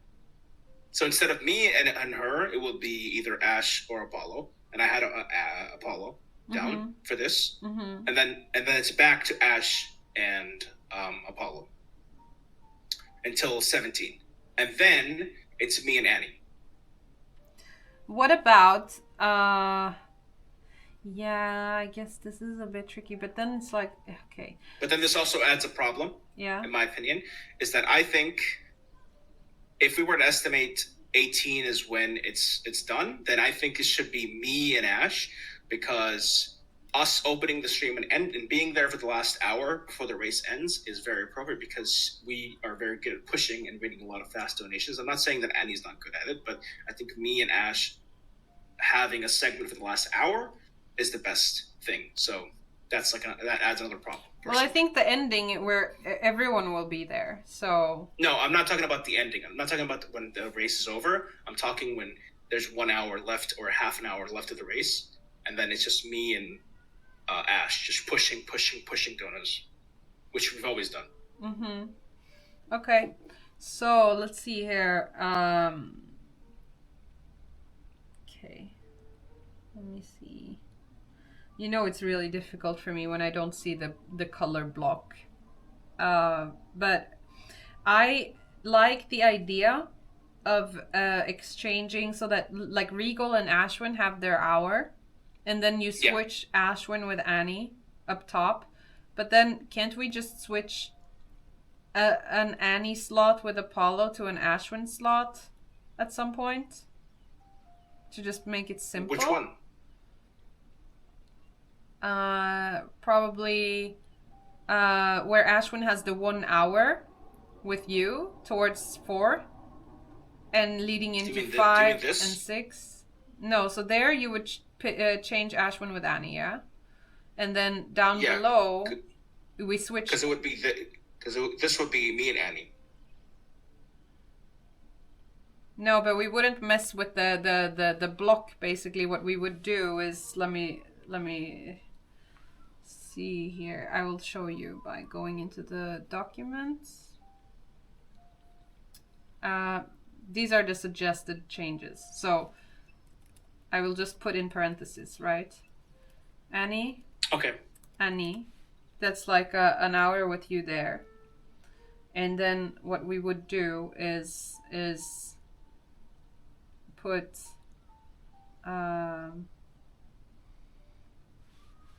instead of Annie here, we would put Ash, so that Ashwin doesn't just sit for an hour there. She actually gets to have a 2 hour one. It kind of makes sense. And then, well, when should the end be? It's very difficult to tell when the end is. I think it would be here. At 6? I mean, maybe this would be something that we just do on the spot. Like, if we're just streaming, and so, because you're going to be backstage, so you can help with this. So, we'll just be doing it. So, whichever it be. Like, hypothetically, let's say Ash and Apollo are doing a shift, and, like, Ella says, like, okay, and Ella reaches the last stop. Mm-hmm. Then you will like talk to them and be like, okay, let's swap Apollo with Zero.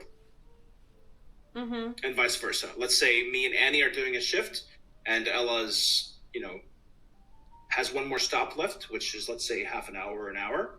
And then you just, again, you talk through our headphones and say, okay, let's swap Annie with Ash. What do you think about like that ending part? Like if we look at the swap that I did with the 2 slots there, what? But maybe it's not enough of Annie Zero with just that, I guess. What? Okay, and then you suggested Apollo and Alina. I see what you're doing. You can see this, right? Yeah. I see what you're doing. Can you write out your changes in parentheses the way I did in the schedule, so I can just clearly see the overview with the blocks, because that helps me for some goddamn reason. Okay. So. Sorry, 1 sec. I can't write anything. You can. I don't know. I will share. I will share it so that you have editor rights.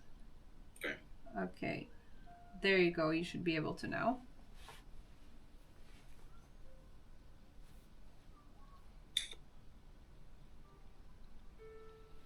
Yes. Okay. Yeah, 12.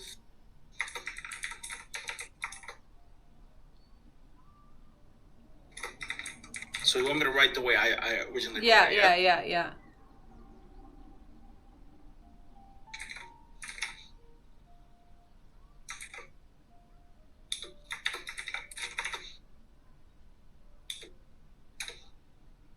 And then you take away your hour block here with Alina, I guess, and you put Apollo. Yes. And those are the changes? No, hold on. Because if those are the changes, all the hours still remain the same, and it's pretty good. And then towards the ending, if you want to just have like you and Ash, what I think we can do is like whoever's on the hosting spot at that point, because it's going to be kind of like depending on the fly, because we can't predict like how fast he's going to be or not. Depending on how it goes, we just mic up 2 more people. And we make sure I tell the production ahead of time that we should have 4 different mics. And then, I mean, obviously, like with the experience that you guys have, you and Ash, and going in there in this format, you would be sort of leading and driving anyway. You know what I mean? Yeah. Okay, so the way I originally wrote it was like this. Okay. But then I realized, so it would be like this. So this is going to be... Annie has, let's see, 2 hours, 1.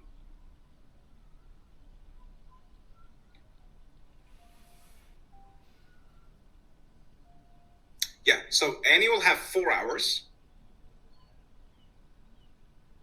2.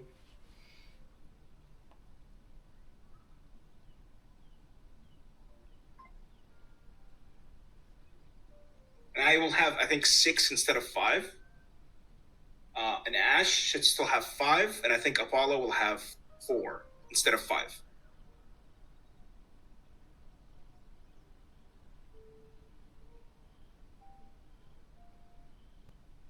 Hello? Yeah, I'm looking here. 1, 2, 1, 2.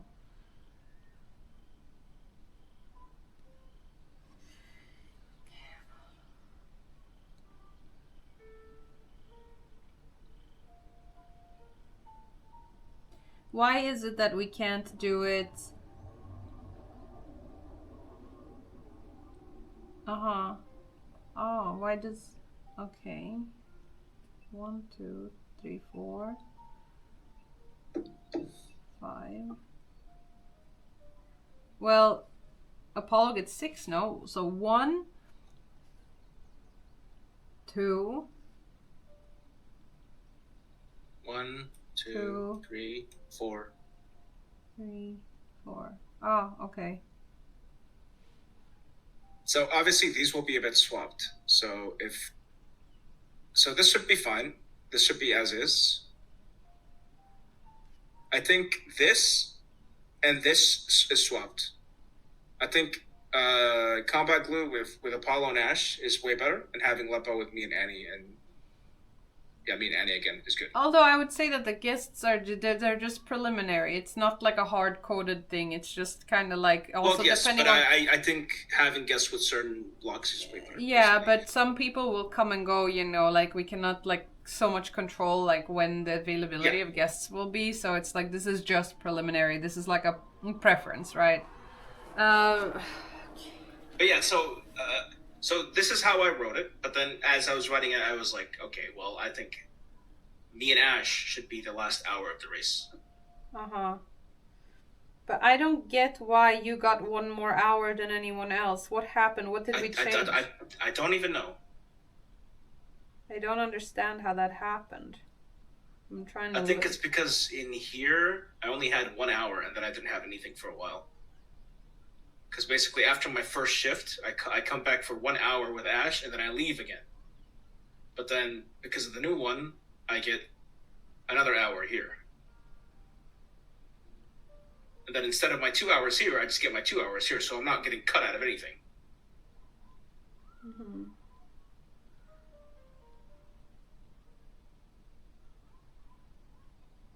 But I don't even know how it happened where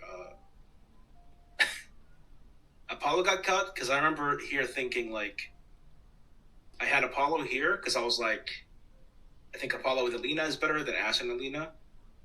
And then I was like, if this ends up having Ash get cut out, then I should not have it do it that way, but yeah.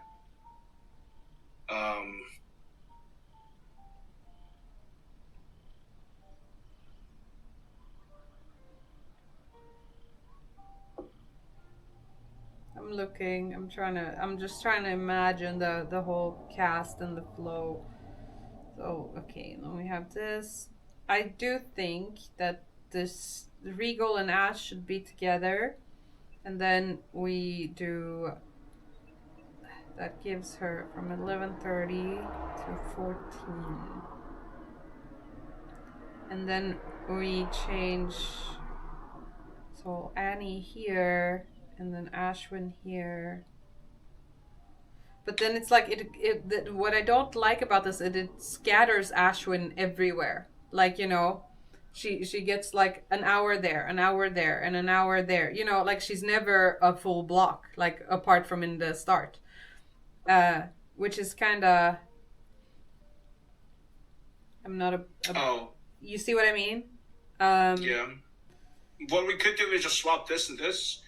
So then Apollo and Alina happens right after us. Uh-huh. And then it's Ash and Apollo. Wait, let me check your screen, because I'm looking at my own screen right now. Can you say that again? So maybe we do this from 16 to 17. Sorry, no. So after this, like at 14, mm-hmm. It's Alina and Apollo, and then after that, it's Ash and Apollo for 2 more hours. But then Apollo would be doing 3 hours of a shift, but I mean, that's not that bad, right?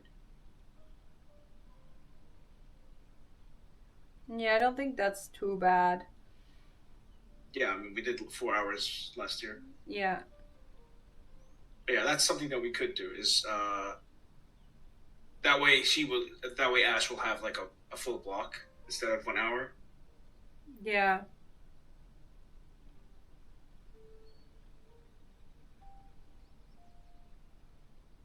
So everything is kept, but then this is just earlier. Instead of Alina having her shift at 3, she has it at 2. Yeah, let me see. Okay, let me try and figure it out. Let's say Annie. And then just for the sake of like keeping all the structures the same, I'm just gonna change it. This Ashwin. And 0, 0. But what I will do is this actually 0, 0, and then Annie.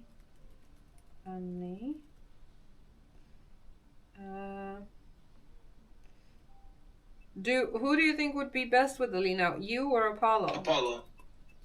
Well, it would have been me, but if we're gonna do the swap with Annie, then it would be either Apollo or Ash, and that's why we're doing Apollo. Because then if I also do this, then I'm getting even an additional hour on top of the one I already got. Well, yeah, so I'm trying to think here what the best course of action is.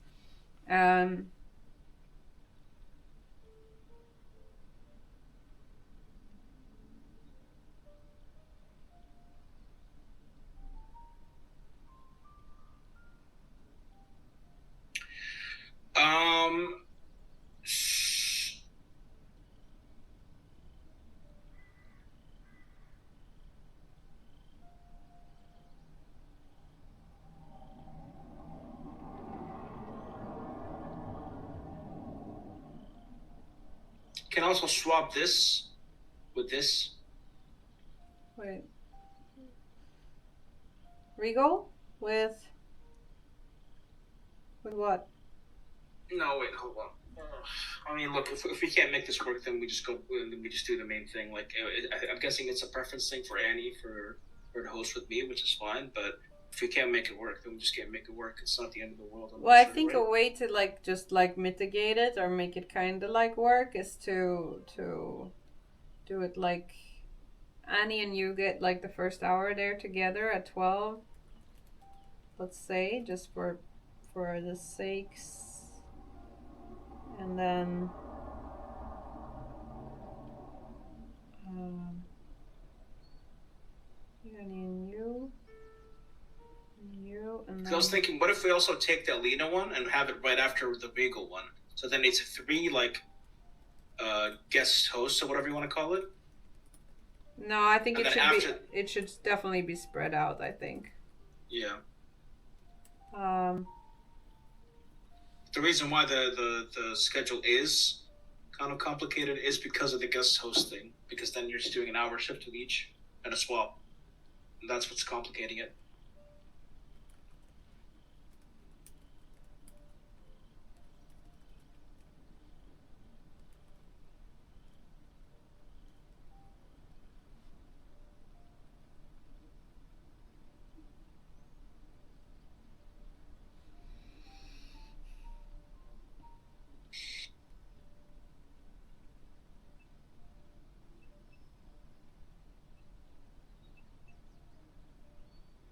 Yeah.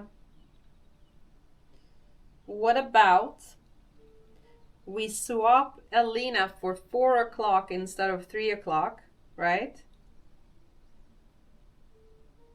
I think I made the suggestion. Yeah, sorry. If you make that's not a bad suggestion though. It might fix things. Let me see here. So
God, what is happening? I hope Annie's watching the stream so she can see how much we're struggling just to help her.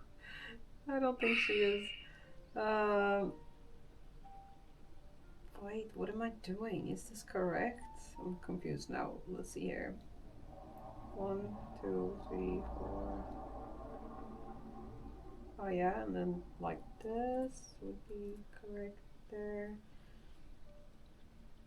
0, 0, 0, Apollo and Ashwin. 0. Wait, so this way Apollo has 1, 2, 3, 4. Wait, 2, 3, 4, 5. So Apollo is sorted. Annie has 1, 2, 3, 4. Which is also fine. That's what she had originally too, right? And then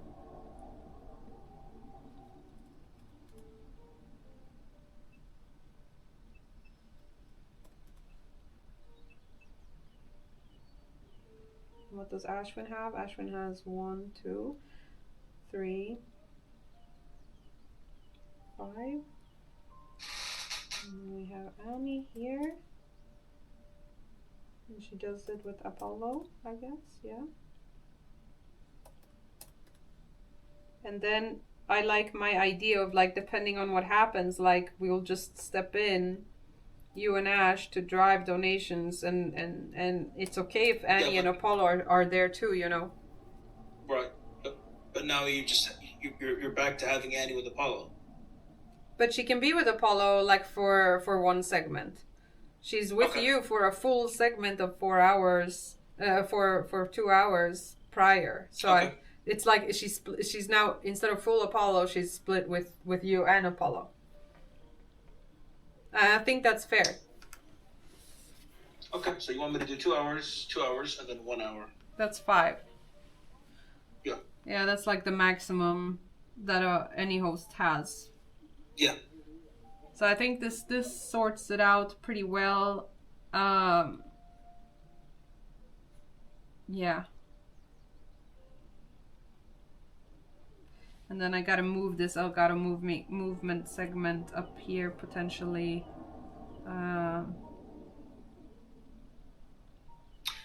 Yeah, I mean, I don't know. I personally think that for the last hour of the race, it should just be me and Ash pushing, and then after the race, everybody comes in. Well, I think if you and Ash are there and pushing, I mean, I think you can do a good job at doing that, even with Annie and Apollo there. You know, Apollo is very good at taking more of a back seat. So you would suggest that like me and Ash push, and then Annie and Apollo are just there? They're there with you guys. Contribute? I would allow them to have the space to also push, you know, like because you can do your thing in that moment, and like if people are good at what they do, then they know how to insert themselves and add to it, you know, without yeah. So I'm not worried. I'm not saying like that they're not good at pushing. It just, we spoke about this yesterday with the vibe thing, where it's like me and Ash are kind of like the pushing hosts, I guess, while the rest are maybe like more laid back and just having a good time.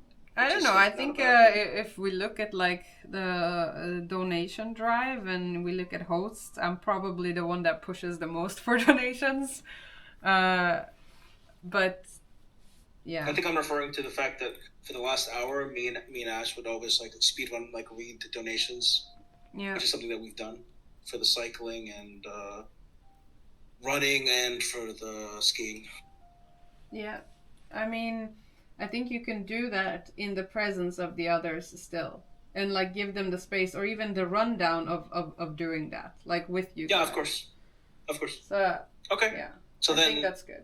That's just going to be something that's decided on the spot, I guess. Yeah. If like, because you know, hypothetically, it could happen at 7, for example, instead of 6. It could, yeah, it could, or it could could even happen at 5. Who knows? Like, it's so hard to predict. So then, if it happens at 7, it's like they're already out. Like their shift is finished or whatever. You can do a full swap, or we just join them. Yeah. Whichever. Yeah, I mean, this is something we will communicate on site and yes. also. Yes. So, and I don't think anyone has issue with that. So. Is everyone gonna be in like Stockholm or at the hotel a day before the event? Because I would like to go to the studio and just have just see how things are and talk with the hosts about some of these things, so that they don't happen abruptly or without the surprise. Everyone knows who they're hosting with, stuff like that. I don't think everyone will be there, but there will be a solid amount of people there at least. Like, I will be there. I don't know the hotel situation with like Apollo and. I mean, Apollo lives there. Annie lives there. Yeah, but Apollo Ash and Ash lives both there. live pretty far. That's the thing. No, Ash lives in central Stockholm. Okay, well maybe just fucking Dogster, because the place I just remember that she used to live like an hour away from Stockholm. No, she doesn't. Okay, well you shouldn't say stuff like this on the stream, please. Well, I didn't give her address out. Yeah, but still, trust me. I don't think she wants that info. I didn't even know it, so. I mean, I think it's known that she lives in Stockholm. Like. I didn't know it, to be honest. Not a secret. But anyways, okay, so only you and I are gonna be at the hotel then? You and Michi will be at the hotel. Yazibug is also coming a day before. Taka will be there the day before to help set up stuff in the studio. I was talking about like hosts, I guess. Yeah. Because like I don't know, I feel like it's gonna maybe it's a bit hard to show up that early, like for the others, but I hope they can make it. You mean like a day before? No, on the day of the event, because we're starting really early, right? Yeah, I mean, like the ones that are scheduled early will be there early. That has not been an issue in the past. Okay. Yeah. Yeah, I'm not concerned. I'm not concerned. This looks fine. I don't mind doing this. I'm not concerned. Like, do you think, like, what is it that needs to go over? Like, what is it that needs to be run over with the hosts that requires them to, like, take a day and basically get to the center and hang out? Oh, nothing. I just thought that they're going to be at the hotel. Like, they're going to be staying, so they're just going to be there a day in advance, and then we could just go and just have a discussion and see how things are at the studio. Like, we can have a tablet here, we can have this. Yeah, for those of us that are traveling from afar, like, we will be able to do that and have that, but not all of the hosts. Like, a lot of the hosts are actually living in the vicinity, so I don't think they will be there the day before. I mean, we can always offer if they want to come by and like have lunch or something afterwards, or like dinner. We can all do that. That's fine. But yeah. Okay. All right. I think that covered everything we need to cover. Yeah. Yeah. I have a shift with Annie, so that's nice. Yeah, I think that's nice. I think we did a good job in fixing it. I think for couches, the ship will be fine. Yeah. As well. And I mean, like, the couch stuff is very, like, loosely preliminary. Like, I see that as, like, a 20% thing, like, between 20 and 50%. I'm not gonna, like, you know, I just want to have people have the ability to get on the couch. And I also think, like, if I want to get on the couch, I'm not gonna, like, oh, it's on the schedule that da-da-da-da-da. If I'm getting on the couch, I'm getting on the couch. Yeah. Because it means I have something to talk about or something to do. But, yeah, but I mean, I just remember like last year, I think I was doing me and Ash were hosting, and then like something happened and we didn't know about it, and it kind of interrupted what we were doing. Like someone came on the couch, without like us even knowing, and it kind of, I guess, caught me a little bit out of guard. What was it that happened? I think it was Orb coming back after his like, because he first showed up and he had like a couch segment. And then he left, and then he came back in, and we didn't even know that he was doing that. I see. But I think, like, in general, like, having, like, people come in on the couch is pretty fine, you know? Yes, unless it's during an important thing. So let's avoid doing that. So I guess, like, important things define. Ella's talking, or Ella's at a pit stop. A matching is happening and we're pushing for donos. Like, let's say we have like a big match and there's like a dono train, right? Yeah. And we're like, okay, coming up, and then someone shows up, which I feel like it will kind of kill the momentum. So let's not do that. Yeah. I think that's it. I think that's the only three important, quote unquote, important things I can think of. It's just like if Ella is doing something important, like talking, whatever, or if he's at a pit stop. Because whenever he's at a pit stop, that's when we're like, I'm guessing we're going to do the same thing as last year, where like Meeks has a mic and talks to him and stuff at the pit stop. Yeah. Okay. So, but I mean, these are definitely guidelines that we can put down and like let all the guests know that, like, if you are a guest on the couch and Ella gets to a pit stop, like, give space. You know, we can have like rules in place that doesn't break the flow. If there is a big matching donation, let the main host. If you're going to be backstage. Yeah, I'll be backstage, and what I will do also is I'll write out sort of like these basic common rules, I guess, or like guidance. Awareness. Yeah. Is this still happening? I thought you said it wasn't, right? What is? I'm hovering over it in case you don't want that to be. Oh yeah, that's not happening. But what is likely is we'll just prepare Yaz with some questions for me, and I'll be the representative. I have it there. Make it just segment.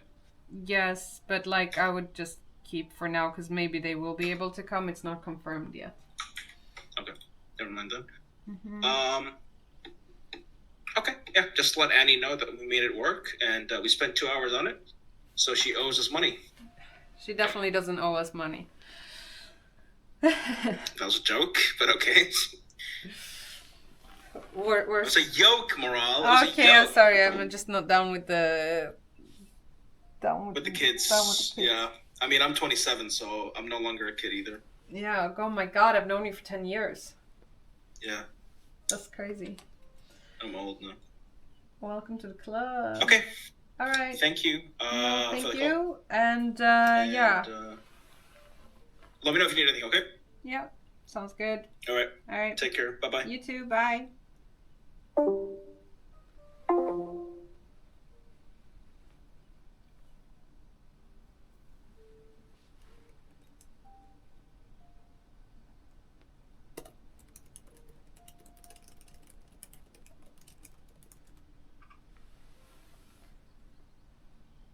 Okay.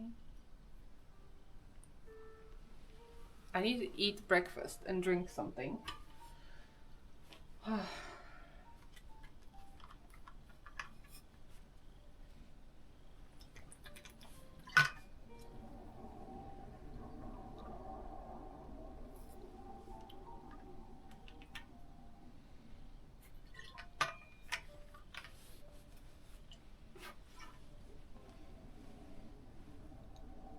Let me check when Dana is up, if she wants to... Oh, she has so much work, though, I don't know.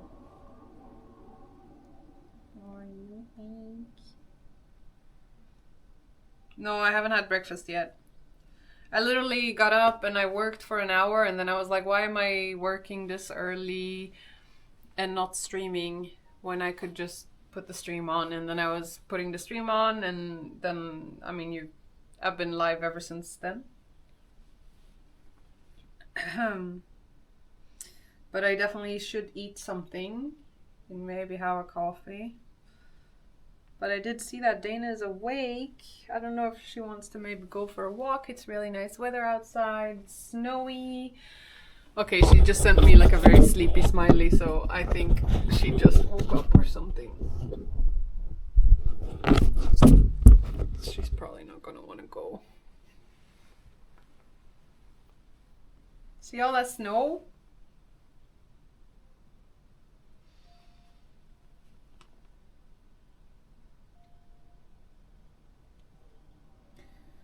Alright, we've got the merch store that we need to do. Maybe I'll just quickly make like a protein yogurt mix with berries. And then... Oh wait. And then... Maybe Athene wakes up and joins us and talks about AI for a little bit. That would be nice. Let me see. No.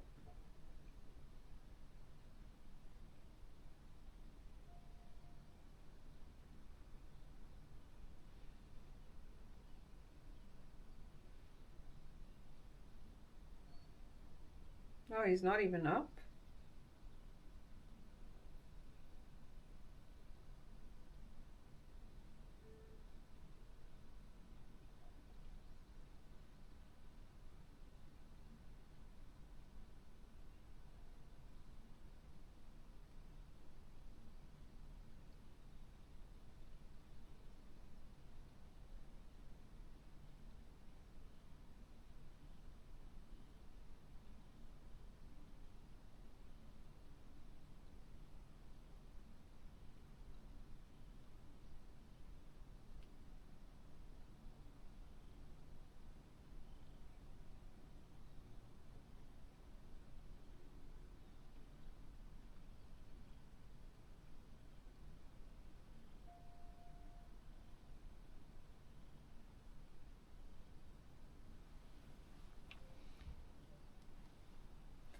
What would I say are Athene's biggest personal changes since I got to know him?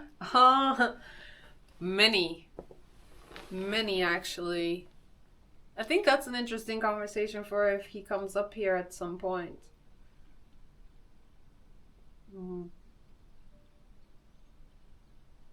He's changed a lot.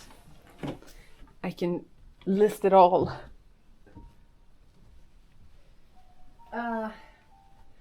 Let me just quickly make a breakfast, I guess. Sorry about the state of my room. Legit. I'm so sorry that you have to see this. It's the reality though. Sadly.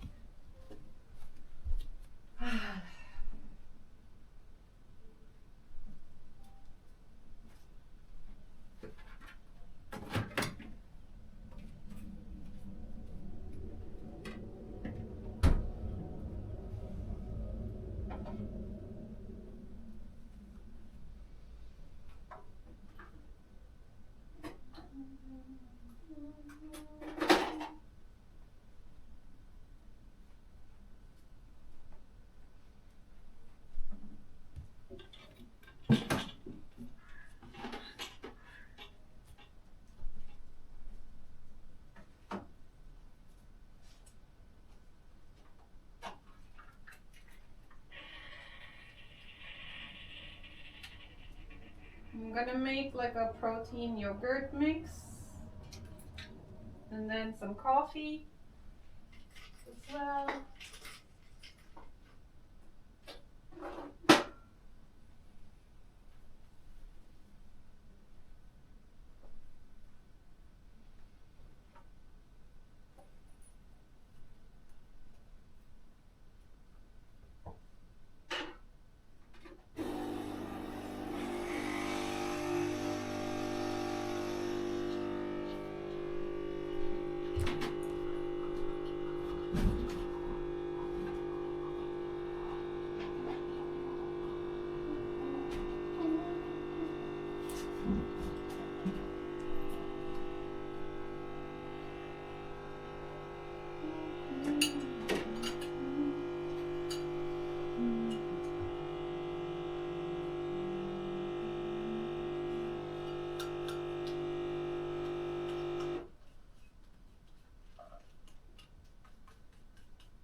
So I have like 150 grams of yogurt. And then I put 1 scoop of protein. Today we're putting a vanilla pear.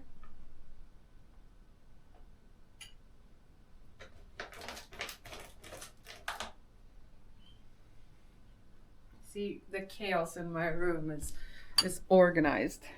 It's an organized chaos.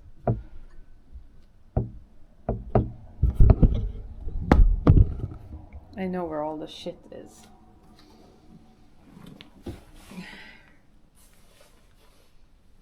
Maral has a pet? No.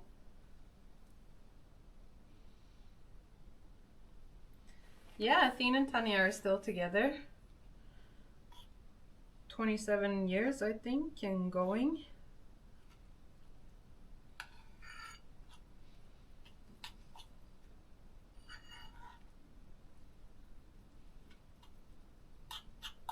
Hey, Snagila. How are you? It's good to see you.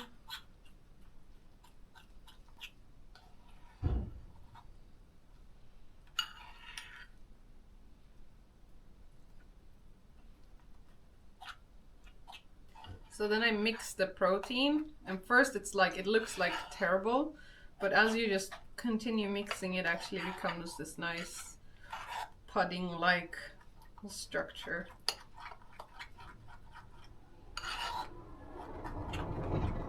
And then what I do is I add like a little bit of oats and berries and nuts. And it's very nice.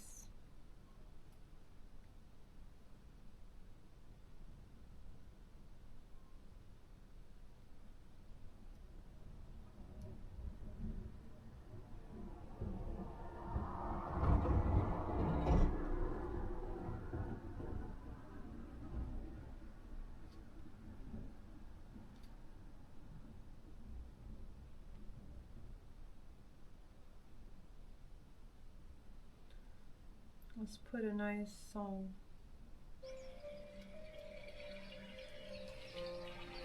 But yeah, they're still together.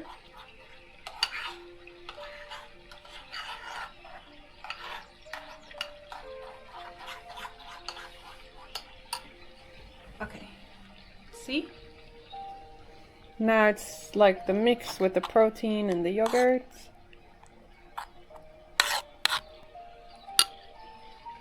We're gonna add the toppings.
Look. Healthy.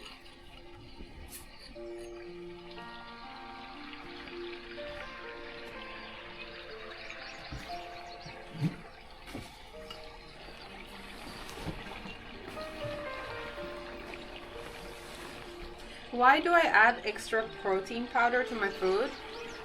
Because I'm on a mostly plant-based diet and I'm very bad at getting in the extra protein because of my ability to not be so good at keeping track of my baseline.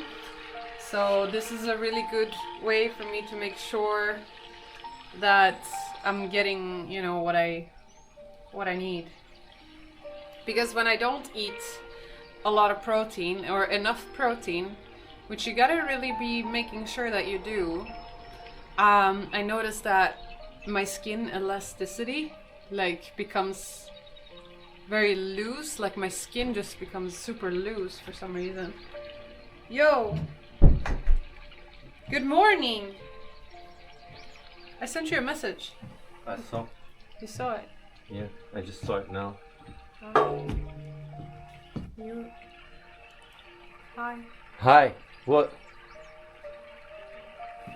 Hello, everyone.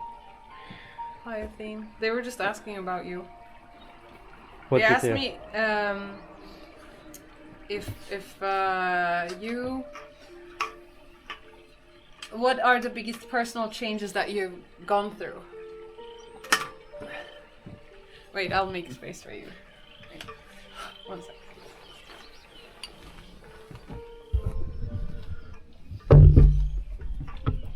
Here, you can sit on the edge of the bed. You can sit here.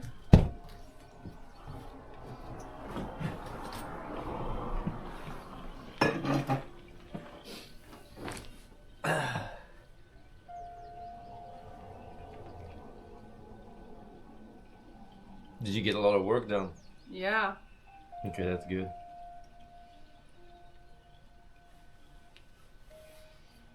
Hello, everyone. Hey, Ronidas.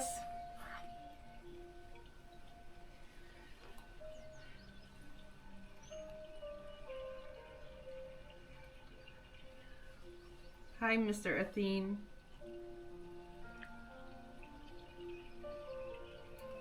So, what did they want? Like, what am I doing here? What are the changes that you've gone through? Personal, Yeah. compared to when I was a child. Well, compared to before, when I met you.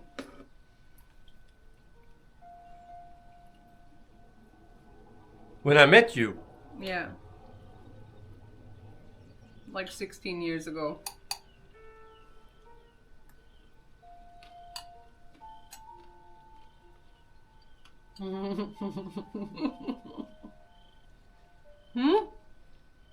Um,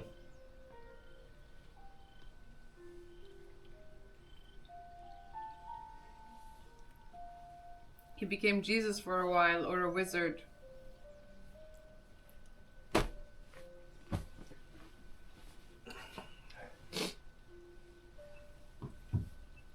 Are you comfortable there? it's extremely comfortable. Yeah, that's nice.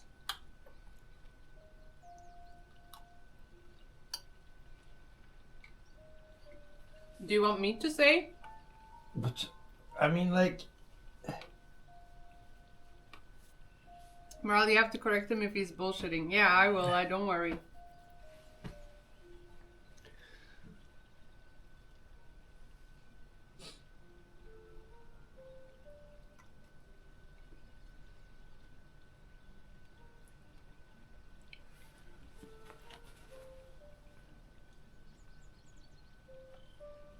So you're gonna respond?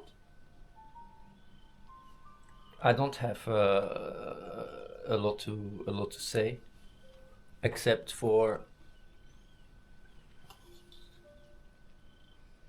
You can't change people.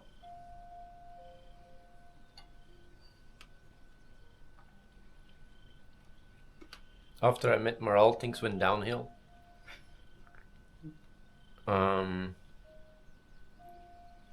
You know, back then it was my prime, you know, and then she came in my life, and that's actually where everything turned around. It's kind of traumatic. True. That's not true. I was the best pilot in the world. Everybody loved me, and then she ruined it all. Hey, take accountability for your own shit. I've only been good.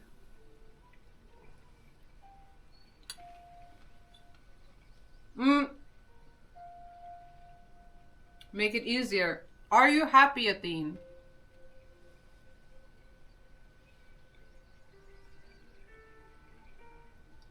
Do people donate to you, by the way, while you're streaming? No. Nobody has subbed or donated? No. You say that with a little bit of sadness in your voice. Yeah, it's because I'm not worth it.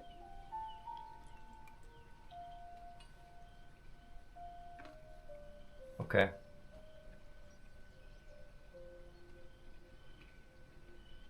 It's kind of sad that it says gift a sub now to be number 1. One sub puts you on number 1. It's a sad affair. That is basically her washed upness rubbed off on me 16 years ago. And that's why everything went downhill.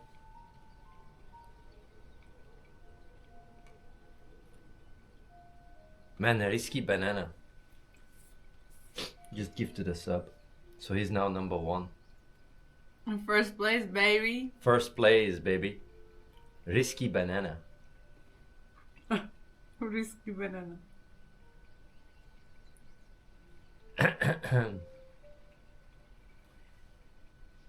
There. Oh, you subbed today, Ronnie Das.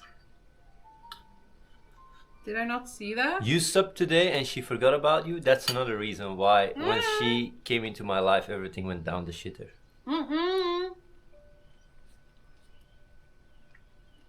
It wasn't today. Oh, we got some more subs here. World of Warcraft devotee. You know what he's doing? You know what he's doing right now? He's trying to show that when he comes on stream, he's trying to show Wait, that wait, when wait, he wait. comes on stream. Mitchie just came. No. It's a good afternoon. Bro. Hey Mitchie, Maral says you're really good friends. But, you know, you're not Michi, don't. subscribed to her. Can someone give Michi a sub? Because otherwise Maral's gonna be sad later and going like, yeah, I'm broke. Unbelievable.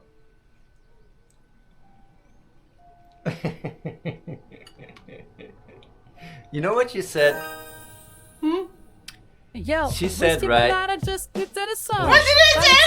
What are you gonna say? What are you gonna When say? she's at events, That's right? all you could muster while others get hundreds. You're just a cheek buster. TL1 shuffler. It's is a this? friggin' travesty. Your donation is so low, it's practically free. You think you're helping, but you're just being Man, you stingy. sing- Get your crap together, or stop trying to be friendly. You sing You're like terribly. a hobo, asking for change. You said instead of spare coins, you want a subscription range. Do you even share any, bro? It's not looking good. Your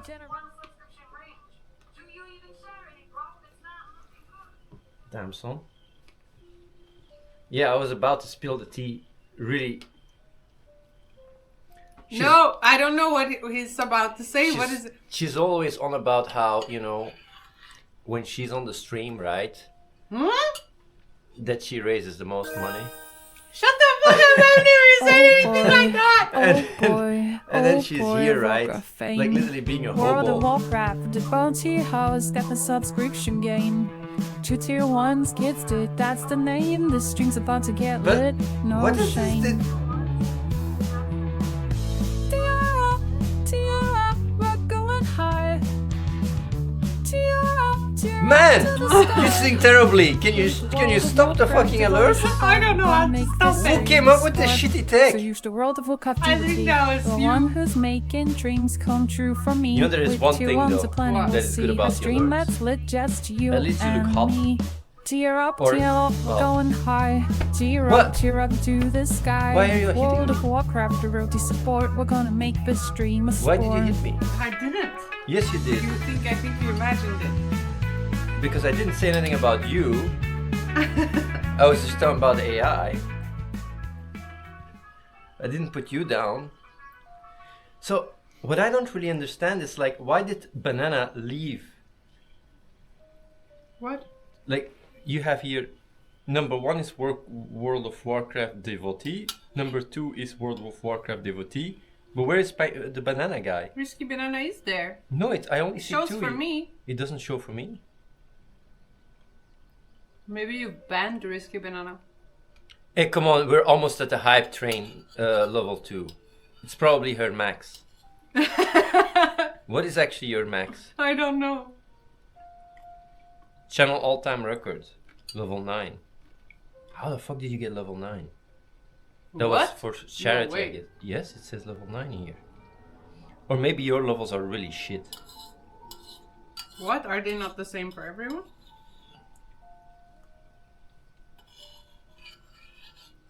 Yeah. Ah, it doesn't show on me, for me. 1 more minute. Fuck. And the hype train is over. Craven, Ah. thank you so much. You got 100%! Yay! Level 1 complete, that's it! Damn son, I feel like... So how does it work? Like, let's say someone donates 100 subs, does it level 5 at one time, or can you only level 1 at a time? I don't know. Opleen shows up for 5 minutes and there's a hype train programmer. you know how he was saying that Maral says that when she goes on the stream, she raises the most money. You know who actually says that? You know who actually says those words? Athene. It's a projection of what he would say. That is actually not true. She was always like very, annoyed What? when she's always focusing on the money and everybody else makes it about themselves. What? Athene, shut the fuck up. Yeah, there, she's awkward now. I made her feel awkward. Now she's like, Athene, that's not true. I also make it about myself.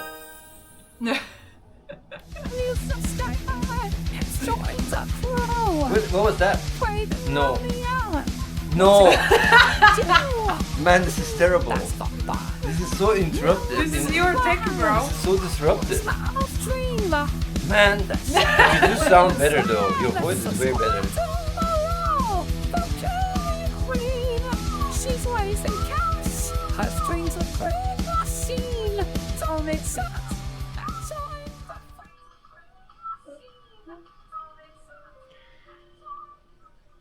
So the thing is like, if we hit level 5 hype train, it would actually, that money is what she eats in one day. What? She's really eating right now the food, right? Like, she's such a big cost for us. This is not even your food. Oh my god. I mean, like, there's food everywhere, right? You guys haven't even seen her room. It's crazy. I'll show you guys. Look at that. Look at that. Do you guys see everything on the ground? Like, I don't know what that is. Underwear, whatever the fuck, socks. Like, there's a fucking box there for, I don't know, for 1-2 weeks.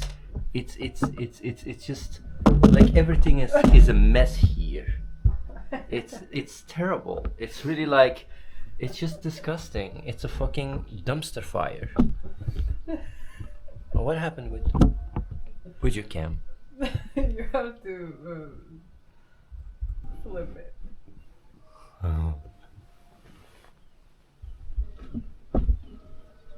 There you go. I don't know if I'm... Whatever.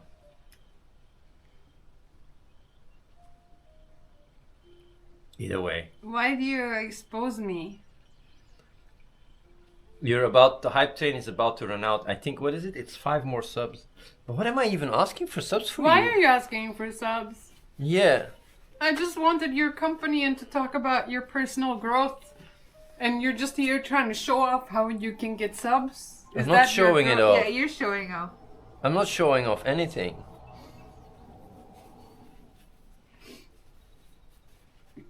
I think you dodged the question. Are you happy? Like, get to hype train 2 and I will answer if I'm happy. You heard the man. There we go. Oh my god, this shit. Like, this shit is terrible. Oh my god. What did you do? Okay, do you want me to fix? I'll fix it. I'll fix it. You old boomer. What the fuck have you done?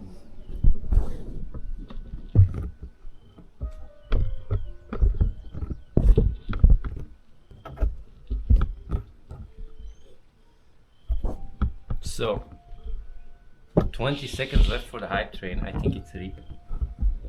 That was your prime, Maral. Yeah. I'm sorry. It's kind of depressing. I know. At least you get like a few subs. Yeah. Yeah, Rip train. What a rip. Man, I like how it slowly says.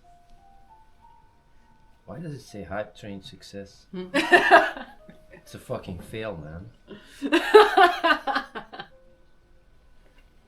Hype train fucking fail. The answer is Athene doesn't really. Thank you, Saul's phone. You were a little bit too late there. Man, even your prime, like, it wouldn't have done the difference because it was 22%. Your prime would have bumped it maybe to 30 or something, or 40.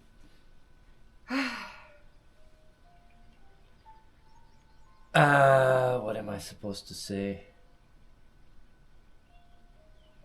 Bro, your Twitch on dark mode, on light mode instead of dark mode. How do I put that on dark? I also use it on light. I don't even know where I changed it to dark. Okay, well.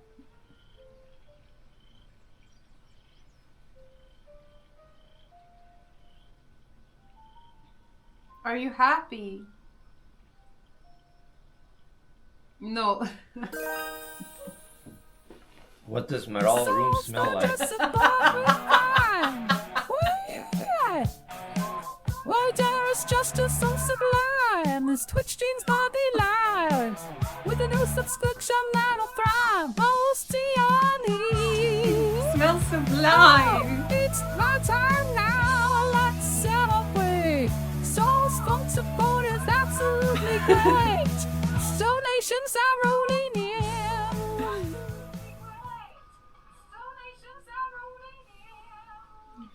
You know what's funny, banana? It actually smells like rotten banana here because there's a rotten banana right there. I didn't even show you. There's actually a rotten banana, right? Like, actually, I will show you. Yeah. You're gonna fuck up the setup again. Don't. There's oil in there. Yeah, it's fucking disgusting. It's just here, rotten for like a week. That's what it smells like here, man. It's fucking disgusting.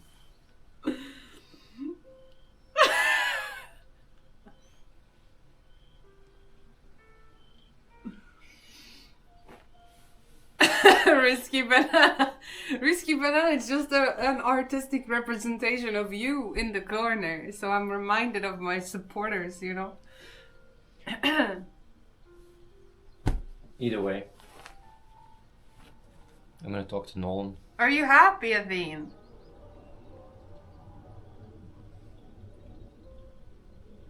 Before or after I met you? What? Why do you say no? Well, I didn't say no. You're going like this with your head. I just said, oh my god, unbelievable.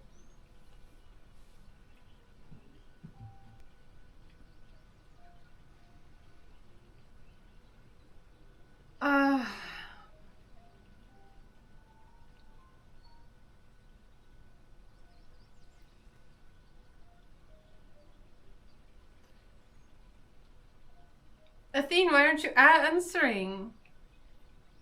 I'm gonna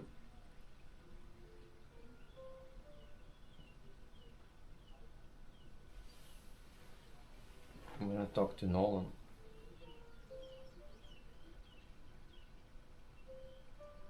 I just say bye. Came by to say hi. Hi. Are you not happy? What gives a shit?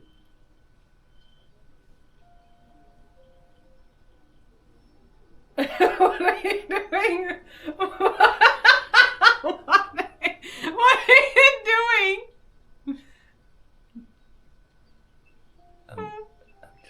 I thought you were showing like a sign or something.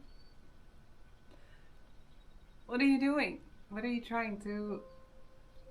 That doesn't work, I guess. Ah, you're trying to glimmer the lens. Yes. You... It's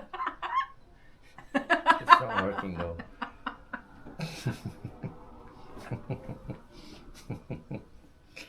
Why are you laughing with that? Why do you find that funny? Because it looks like you... Looks like what? You should have seen yourself. It looks like... I'm trapped here and I'm sending a message to the helicopter. Help me.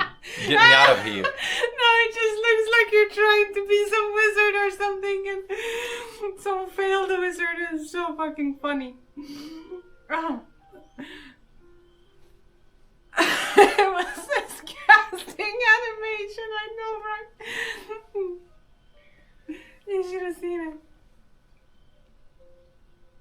So, I'm gonna talk to Nolan. Alright.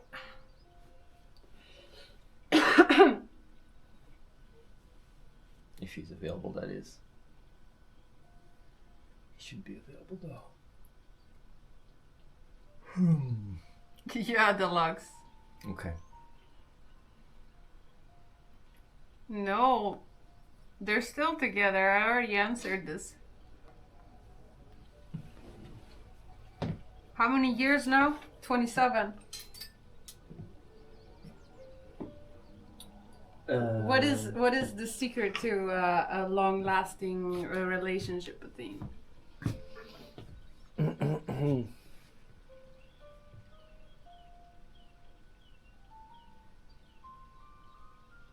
I have a very big dick. Okay, see you. Bye. Unbelievable. Apparently, Athene doesn't know that.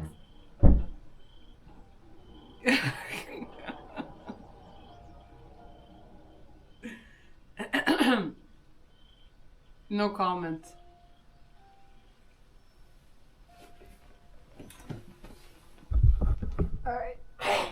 What is wrong with you?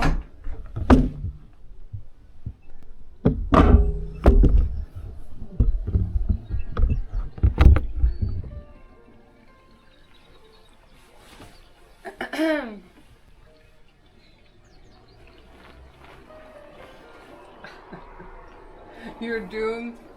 No. He's wrong. That's not what it is. Girls don't even like big dick so much, you know.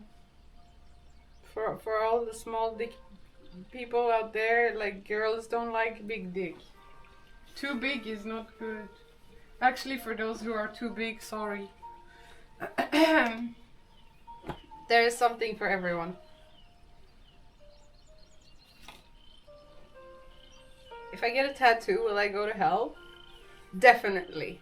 You and Michi, straight to hell.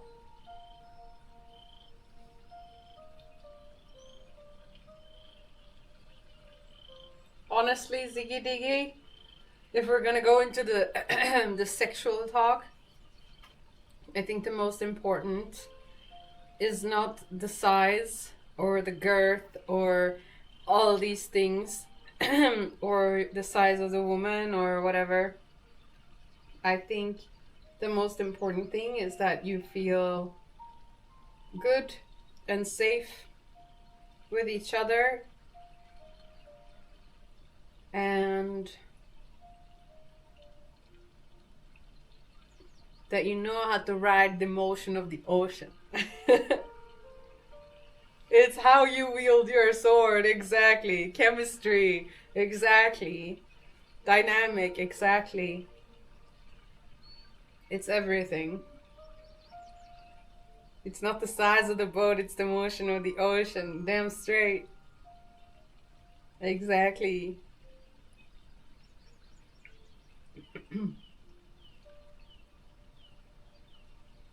It's like when you feel safe with someone and you can express yourself authentically and you have a good dynamic and good chemistry, then everything else falls into place, you know.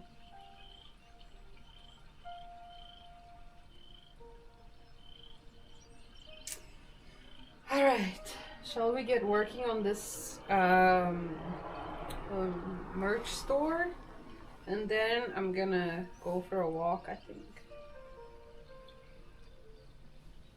When you can fart in front of them, I mean, whatever floats your boat, I guess.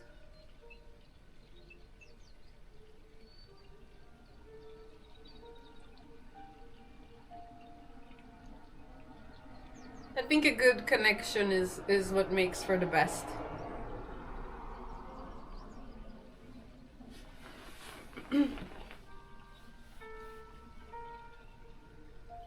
For sure.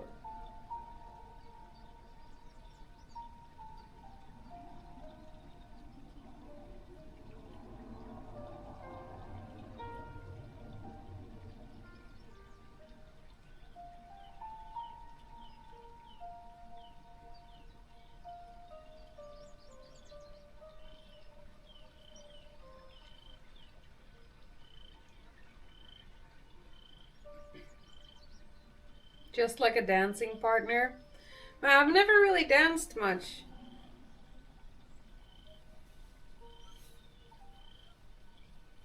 What do you think of this idea relationship-wise? We are in the age of abandonment. What? Zero? For real? Hi, Mom. I'm working.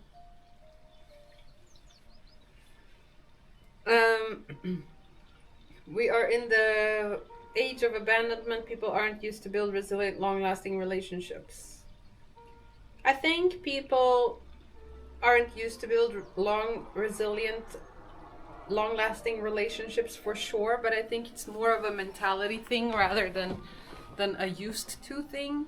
Because mentality-wise, I think there was a lot of shame or a lot of social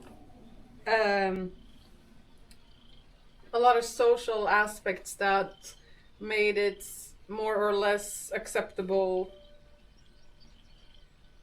It's like you would be frowned upon if you didn't make your marriage work. You know, there was elements that also made a lot of the relationships long lasting, I think, in the past versus now.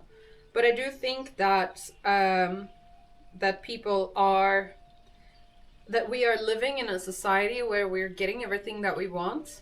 If you compare your life now, no matter how hard you think your life is probably better than, you know, a king many, many, many years ago still. Hey, Miko. It's an AI, bro. I'm an AI and I'm gonna take over. I've taken over Maral's body. Either way, so yeah, I think it's just like we're not used to facing hardship and resilient stuff in our lives in general. In some shapes we are, and in some we aren't. And in a world where you're getting everything you want, right? Just by you can order anything you want to your house. You can browse pretty much any entertainment you want to the point where like we have abundance of it. You can fall in love with so many, not just like the people that you interact with on a day-to-day basis, but you can like fall in love over the internet. It's like the pool of everything is just abundance, right? So if you have all this option and all these abilities, or this view that you do have a lot of more options, you're a lot less inclined to really value what you have and value what is around you.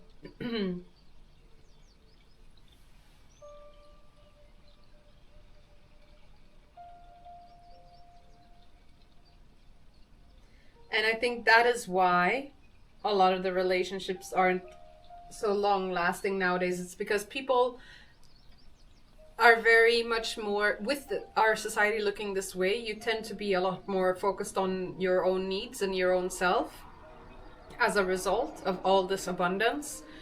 Because when people struggle and when you don't have a bunch of abundance, you're forced to work together with people around you more. You're more connected to your neighbors. You're more connected to your community. You help out because when you struggle, your neighbor will help you out, and all these things. and it just creates a different mindset where you're less self-centered and less focused on your own needs. And because we have our basic needs covered, and it just kind of like goes into that loop, that's what I believe is the core issue of why relationships don't last, because people do not have that mentality anymore to the same degree. And to many regards, like if they're unhappy with something in a partner, they're just, okay, well, I am unhappy, therefore I'm gonna move on, instead of working on it. But I think you can, obviously, like, not everyone is going to be compatible with you, and you shouldn't try to be compatible with everyone. When you do find someone that you have some basic components or properties that you're compatible with, whatever struggles you have, it's very important to like work through them and communicate, and like work on your communication and meet each other halfway, basically. And then I think you can go through anything together.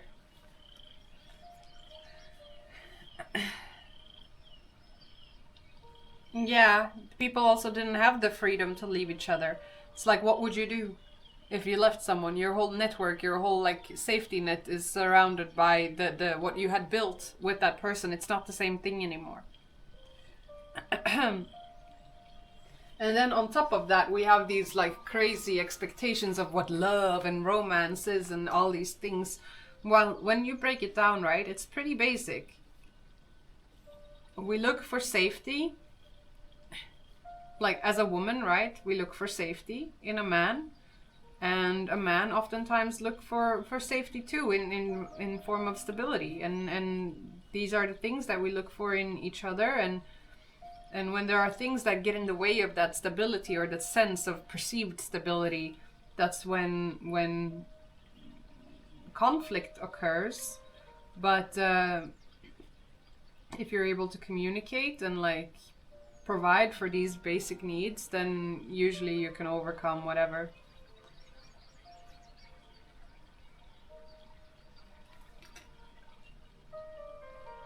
So yeah.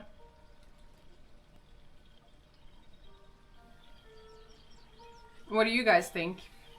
Am I talking out of my ass? Am I wrong?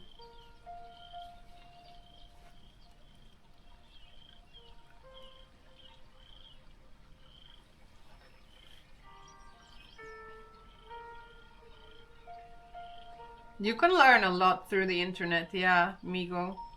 For sure. It's like you can learn so much. You could probably even learn how to be a doctor. Just through the internet.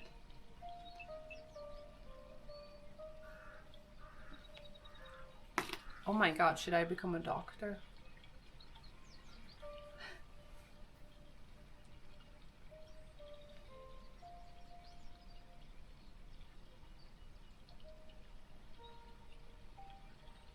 Guys, I haven't plucked my eyebrows in like 2 months. It's actually terrible when you go up close. I don't know if you can see, I have like...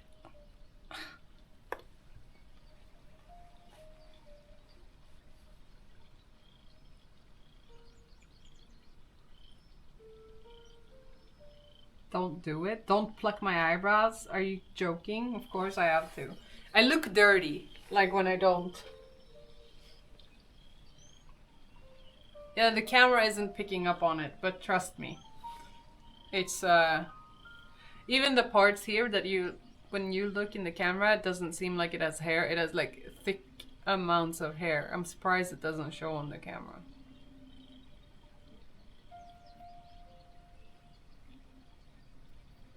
Women plucking their eyebrows is a scam. Spartan, I don't think I know a single woman that hasn't plucked their eyebrows, so...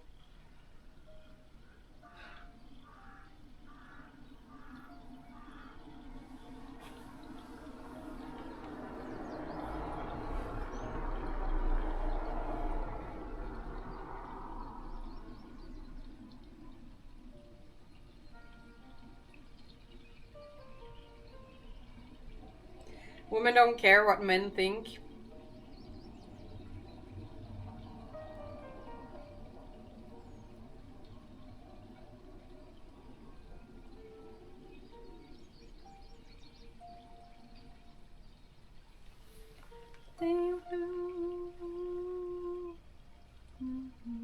If I show you a picture of me as a young teenager when my mom didn't allow me to pluck my eyebrows, you would see that and you would say, I understand why you pluck your eyebrows. For real though. Wait.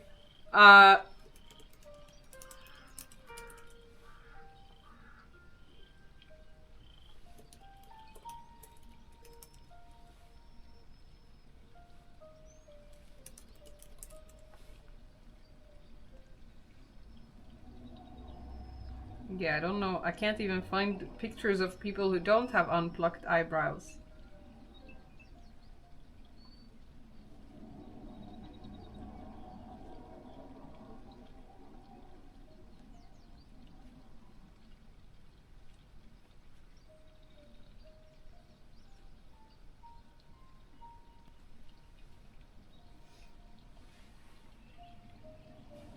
Thanks, Ronidas.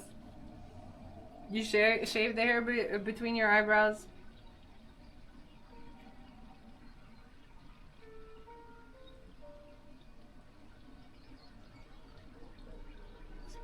Oh my god, I'm gonna see if I can find a picture of me as like a young adult or something without plucked eyebrows. Let me go on Facebook. Let me see if I can find something.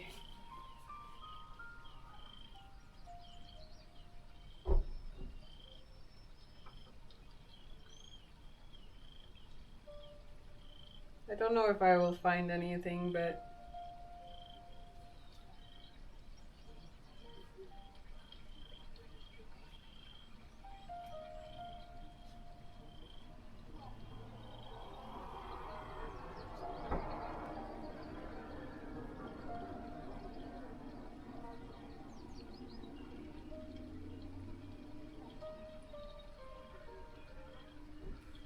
Okay, this is not a good picture. I don't even know if you'll be able to see this picture.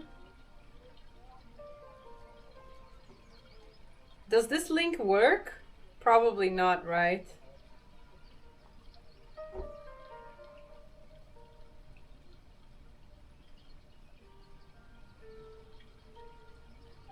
Did it work?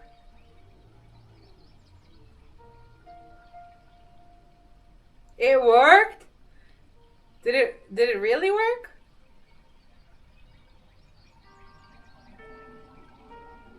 I don't have a better picture. But yeah, that's me during the millennium. So I was 10 years old. And it's like...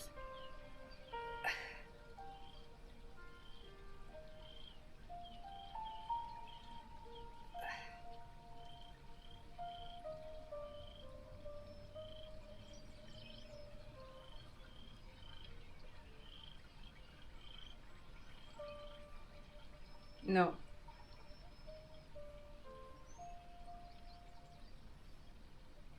Lol. No, okay, and that's a cute picture, but like then that's like me being a kid, but then imagine you hit your teenage years. It ain't cute anymore. I wish I had a picture, but I don't. But if I go home, like I will go home in the spring and visit my mom. And when I go home, I'll see if I can find like old pictures and I'll show you guys.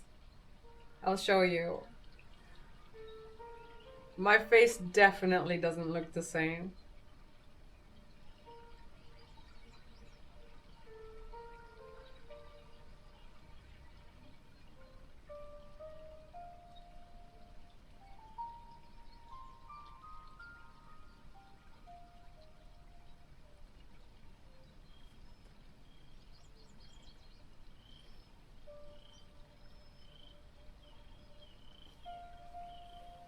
Huh? My mom is fine, yeah. My mom is fine. My mom is now cancer free, which I'm very happy about. And yeah, like I have these running shoes, right, from a brand called Hoka or whatever. And my mom, every time she sees me wear them, she's like, oh, I love these shoes. And she wanted me to get them for her, but they don't sell them anymore. That color range and stuff. So I've been looking for these shoes for her for, I think, almost a year. And I finally found them. I finally found the exact same shoe in her size and everything. And I bought them, but holy shit, because they don't exist anymore in that color range, they were so expensive. But it's her birthday in April, so I'm gonna go and I'm gonna gift those to her. I'm very excited about that.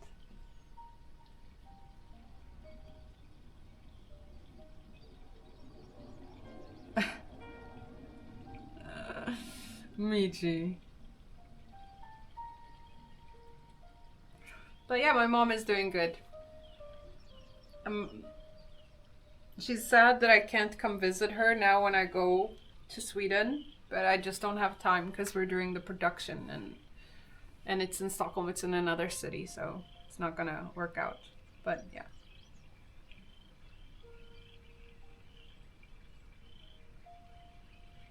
It is what it is. We will all lose our parents. It's true. Have I ever gotten punished for being too nice? I think many times, yeah. It's like, but I don't really take it personal. I know that if I'm nice or if I'm just doing what, like I know where my actions come from. And like too nice, like I don't think I've ever been too nice. I'm nice for being nice, but I'm not too nice. Like too nice would mean that you compromise on yourself or on what is right just for the sake of being nice, which I think comes from a selfish angle of wanting to be liked. So I don't think I'm too nice to people. But I can be nice and be punished for being nice. Yeah, absolutely. But then I also realize, because I know where my actions come from, and I feel very solid in why I do what I do and these things. So if I get punished for being nice, then I know it's usually a reflection of the other person and the relationship that they have with themselves. Were you so eloquent? What does eloquent mean?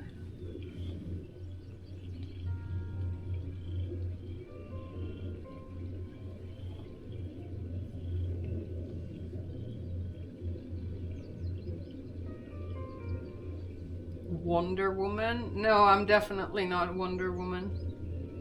Well spoken? You're the second person that come in today and say that I'm good at communicating. This is weird.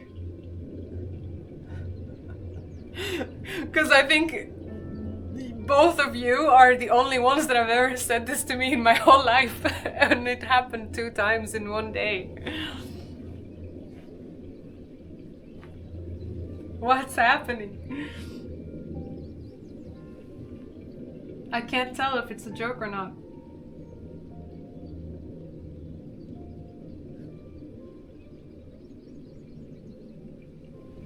No, I definitely don't think I don't identify or believe that I'm someone that is very eloquent. Athene has complimented you for it as well. When in my life did Athene give me a compliment? When, Place Rage? When in my life has Athene said something nice about me? Athene is like that parent, you know, like that mother that will never say something nice about you to your face, but behind your back they talk nice about you to everyone. I think Athene secretly adopted you and refers to you as his daughter.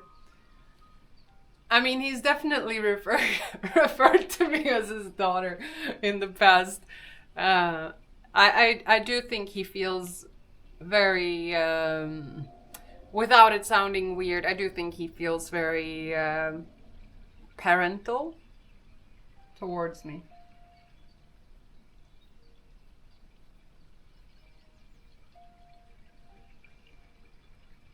I mean, he literally came in here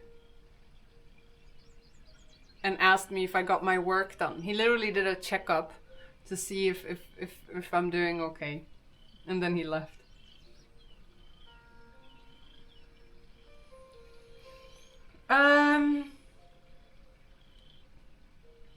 Paternal. Paternal. What did I say? Maternal? Fraternal? I don't know what I said. Since Athene dodged this question, how has he changed since around the time he met you? He's changed a lot. Like, Athene, or well, I call him Bashir. It's weird for me to say Athene, but you guys know him as Athene, so. Athene is a very intelligent person. He can make connections very, very fast. He is extremely good at reading people. And he's always been good at these things. But I would say that in the past he was not as good of a communicator as he is now. Now he's much better at communication. That's one thing. But second of all, I think the reason he's also better at communication is because of some core understandings that he's been going through in his life. When I first met him, we have always gotten along. Like, I have never really misunderstood him as a person and his intent, but I've seen other people do. And to me, what I've seen him struggle with is being understood. And that all boils down to his communication, but also kind of like what he has valued in his life. Like, for him, being right action and not making life about himself has been a centerpiece in who he is. And for many years, he projected that onto other people. And he believed that other people were lying to themselves about not being in the same way. But he believed, or he projected himself, because he's aware, if he would lie to himself to that degree, he would be aware of the lie. But what he didn't realize, that people are subconsciously lying to themselves if they're being dishonest. And because he's quite intelligent and aware, he would be able to see when people are being dishonest towards themselves, whether it's about something small or something big, right? And for him, it would just be shocking that they are lying to themselves, and he would assume and project that they were aware of this. And so that's why some of the real talks are very harsh, or why some of his approaches in the past tended to be very direct and stuff, because he thought and projected that part of himself. I think over the years he's learned that that's not the case at all. And obviously, if that's not the case and people aren't aware of this inherent, connection making in their own brain, then you're actually not a very nice person, and you're actually not very effective, because that's what he cares about the most too, being effective at what he does, and having impact. So it's like, if it's not impactful to go at someone in this way, then it's the wrong thing to do. And that's on a very cognitive level too. But on an emotional level, I would say, like, he's always been a very, very good at understanding.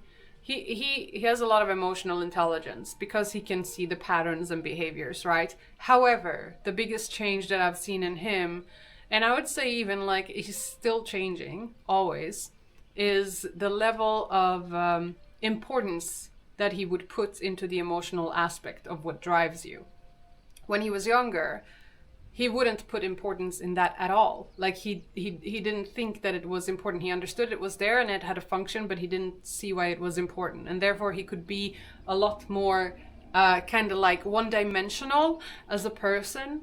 But now, as he's grown older and also running this place and working with so many people and and also growing as a person himself, I think he has definitely seen the level of importance of this emotional drive and what role it plays.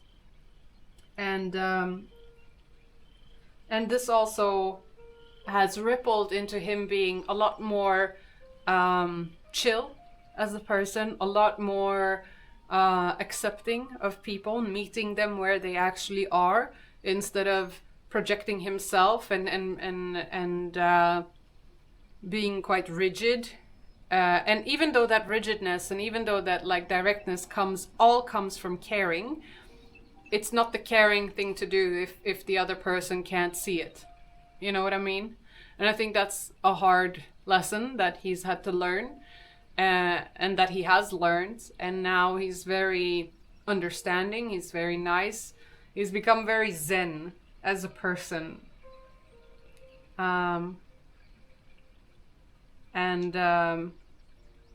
But I think at the same time, and maybe this is personal, but he doesn't give a fuck. I can say whatever.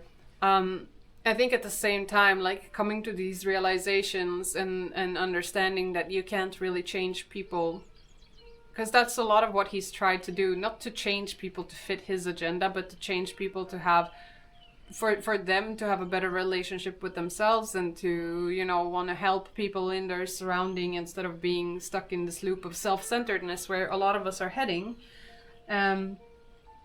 I think he realized, like, this approach of, like, trying to change people and spending his time, like, trying to affect people, like, through his real talks or whatever, it doesn't work.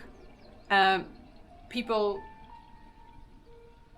change themselves on their own accord, and there's not much that you can do to influence that.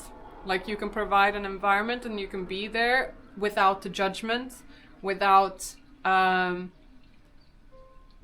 judgment, and in a very accepting way, and by just leading by example, by being you. And it's a very slow process, but that's what it is.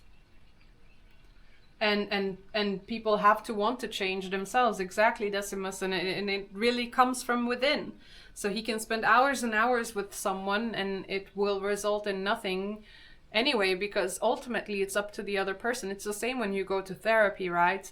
Like, a therapist is there and they can lay down like a direction and a plan and like talk you through it to help you understand yourself, but that's it. Because at the end of the day, like, the decision making and the actions and everything, it's up to you as a person.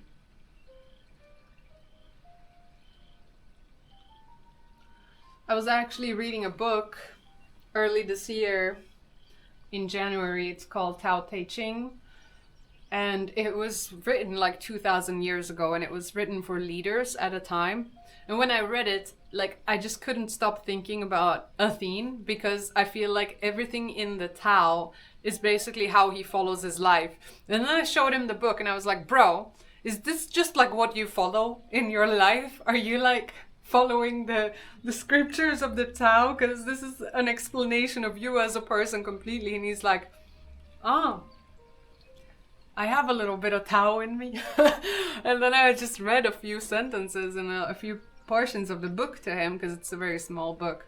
And he was like, damn straight, like he was resonating with a lot of that book. Oh, it's way older than, it's 4,000 years old? I didn't know that. I thought it was 2,000 years old. Ah, no, Marcus Aurelius is 2,000 years old. And even Marcus Aurelius, we talk about this sometimes. I read Marcus Aurelius Meditations, or parts of it. And even there, when I read parts of it, I'm like, man, this sounds like real talk from Athene. and I know Athene likes Marcus Aurelius too. Like, to think that a leader was so good, like 2,000 years ago, is pretty dope. But yeah, I mean, it's interesting, right? Like, behaviors and understanding people and all these things, it's not that new. A lot of the good things in life have been known for a long time. It's just whether or not you will take a moment to not be distracted by the society we live in, that is so fast-paced and that just feeds you information and distractions at all time, and to just take a step back and like reflect and understand yourself on a core level and what you are and what matters to you. And yeah.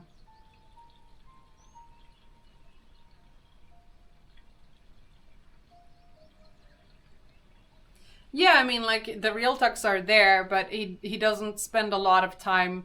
What he noticed as well is, like, because he tried to have, like, the raw sauce recently, right? But, like, the raw sauce, what I noticed as someone who knows him very well is that people misinterpret his words all the time. And sometimes it just has more damage than good.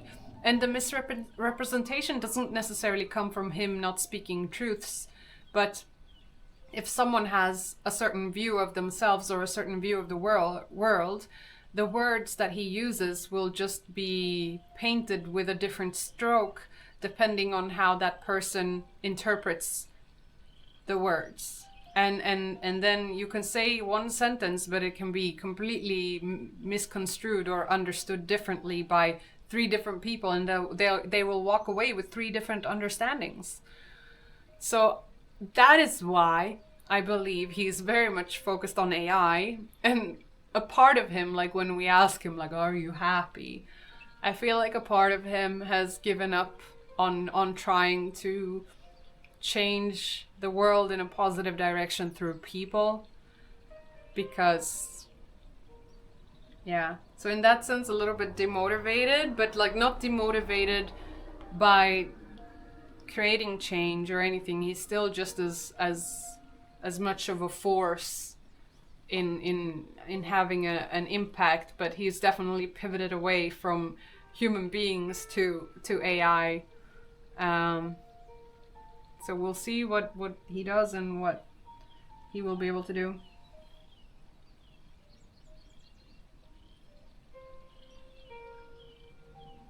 Hey Polar Robin, how are you? His answer was, who gives a shit? He sees the bigger picture. Yeah, for sure. I mean, this guy is not busy with himself. That's for sure.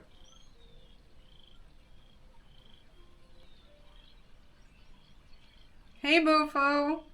1, 2, 3. Nice. Subscribe for 1, 2, 3 months.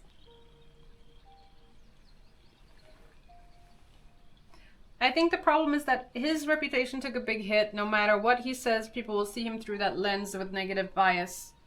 I think for him, yeah, like people will look at him with a negative bias, but then also at the end of the day, if you cannot look at a person for what they are and what they say, then that is something to really reflect about inwards too.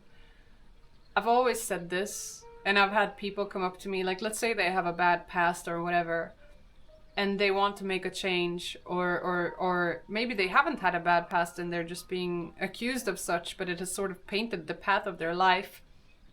It's like, when I become friends with someone, I do not judge them for their past, because their past might help shape who they become, but the decisions that you make in the now determines who you will be in the future, and towards me and the environment, right? So I think it's kind of, I think people who engage in a lot of this like negative view and like cancel culture and like witch hunts and stuff. ABC 1 2 3.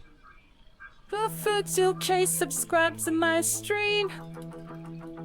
Left a message, so late it seems. ABC, it's easy as 1 2 3. RVK, don't blame me, is that really the best you can be? ABC song, ABC song, your message is so dumb, it's wrong. ABC song.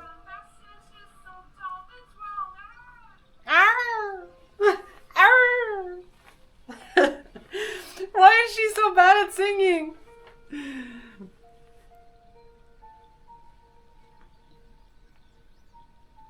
Yes, but you shouldn't judge that because it's so cursed, I know, Lino. What was I gonna say? It's like, I will not judge on the past, I will judge on what you do now and onwards. And like, even in Athene's case, right? Like, the worst thing he did, I think, ever, was to project himself and be very rigid in trying to have a positive impact. He was so focused on that like he lost sight of well, not lost sight. I wouldn't even say he lost sight. He just misunderstood the reality for what it is for. And I mean, all these allegations about scam and cult and all this stuff, I just think it's so sad and so bullshit. But if people are engaging in this type of content and they shape their ideas around that, and they're very easily, and they're not open-minded towards seeing things differently, then like, sorry to say this, but I don't think a person who's so easily swayed by what they consume without critically thinking about it and like whatever is someone that would be taking a big step towards making the sort of changes that someone like him is trying to make in the world anyway. And this doesn't come from like a judgment or a oh, that person isn't good or whatever. It's not about that. Everyone is equal. But it's just like, it's not worth the focus or to put focus on that. So instead, like, the best way to pivot your focus is towards where you can have impact and where it does matter. And that's just how it is.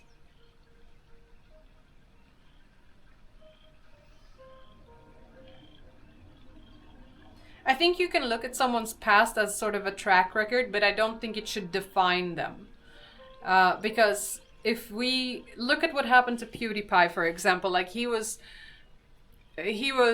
doing not the greatest joke, right? But then he got cancelled because of the Fiverr thing or whatever.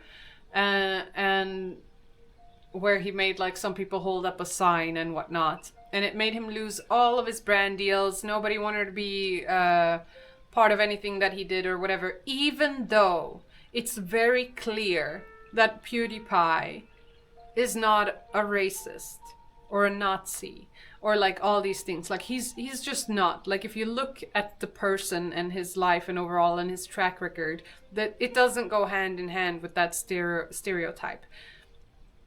And well, it was a bad joke. But you have to understand, I don't know, Saul's phone, where you're from, but in Sweden, where I grew up, like these were jokes that were being made all the time. And he's also from Sweden, from a very similar area. And it's like, that doesn't justify it being right or anything, but it just shows the intent. Just like in the past when people used to say gay all the time. Oh, that's so gay. This is so gay. Oh, I feel so, you know, like that's not acceptable anymore, but it was part of our culture back then to just act in this way. And it's the intent behind what you say that matters. And I think it's when you shun someone for having a good intent, but just going about it in the not right way. Because like, okay, it can be like, oh yeah, that wasn't right, we don't condone these actions, it shouldn't be done again, blah blah blah. That's one thing. But to completely cut that person off from everything and try to cancel them and like really like witch hunt someone when the intent isn't bad, I think it doesn't incentivize the person to be better, if that makes sense. You're not giving the incentive for a person to improve or to better themselves at all, because you've just outcasted them and you're not willing to give them a second chance to come back and do something different. So what you're actually just amplifying is if the person has a dishonest relationship with themselves, let's say, you're just amplifying the outcast syndrome and actually turning them into the villain that you are painting them to be. Much more likely to have that outcome than one where there's a sort of a retribution. And it's just like it's behavior. It's like it's tribal behavior. It's psychology. It's like it's just so basic. So I don't think it's healthy to get behind this sort of pitchfork mentality, and always look at like what can be changed and what can practically be done better, and allow people the chance to be better. And if they continuously in a pattern destructively aren't taking that opportunity, that is something to look at for that person themselves or for the environment to then act upon. Don't you think you have an idealized view of Athene though? Most people have both good and bad. Almost no one has only good, selfless intentions. If you see someone that way, you might be fooling yourself. I know this person very, very well. And I've known this person for a very long time. Like, over 16 years now. I would say probably I'm one of the closest people to him. And I don't think I have an idealized view of him. He makes mistakes. He's not perfect, and sometimes the conclusions that he comes to, I don't think are correct. But what makes our friendship so strong is the ability for me to be just straight up honest, and the ability of his to reflect on the feedback and improve, and vice versa. So when I talk about him and you think I think he's all that, like, no. I don't think I don't think I have an idealized version of him. I actually think I have a more just accurate version of who he actually is compared to most others.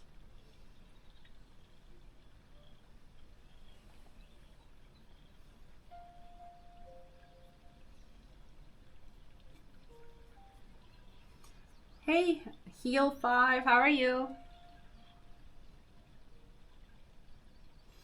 It's far easier to judge someone and have it define them forever, ape brain rule all, and then dismiss all evidence that contradicts your biased judgments. Yeah. Yeah. It is what it is. Oh, my laptop is dying, guys. And I think it's time for me. I should take a break and go outside and actually go for a walk and eat something proper. And then I should get back to work. I need a shower too. I don't remember the last time I washed my hair, which is probably visible.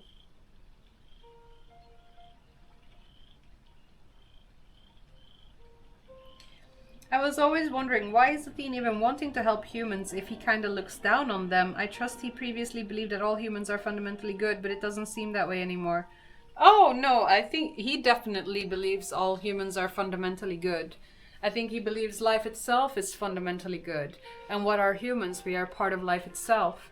And it's not that he looks down on humans at all. I don't think so. And if he comes across that way, that's just where he's kind of lacking, is in his communication style for a lot of people. But I can tell you with great confidence that he cares a lot about life, and he cares a lot about people. No,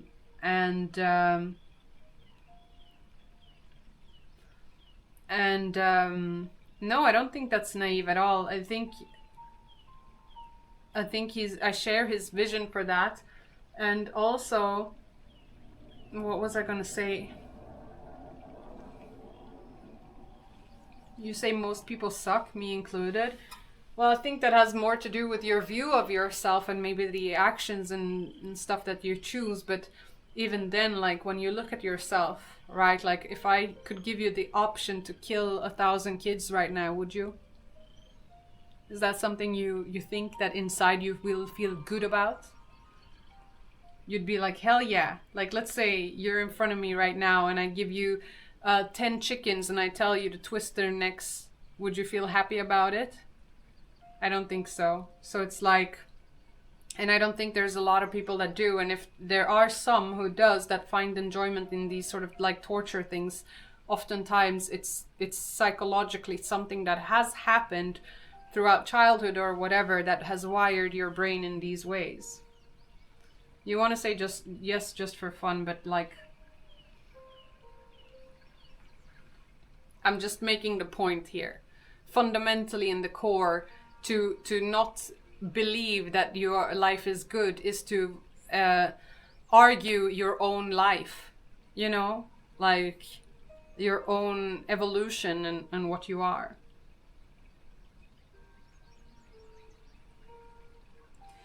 MKC, I mean, he's already done that. I think there's been many times that he has apologized for certain mistakes that he would do in the past or certain directions or things that he did. He's done that many times. It's just we don't have like a specific video where it's like, hello, I'm sorry, da da da da da, for this and this and that. But like we have made a video where we address all the allegations and everything as well that is out there. And I will say, if we were to make a video like that, the way that people would interpret that video isn't the way... It is one where they run away and say like, look, told you he was like that. It doesn't fix anything. It doesn't change people's view. It doesn't make people sympathize with you. It doesn't make people understand like why you did what you did. It just makes people who have an idea about you go like, yes, told you I was right. For the most part.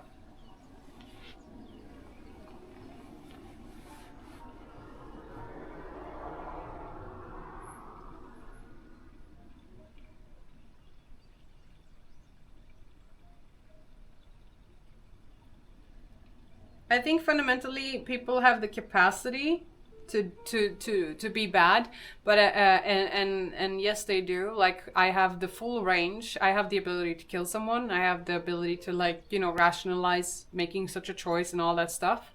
And I think humans have the variety to do it all. But I think inherently when you are born and you're bred into life, that there is an inherent goodness.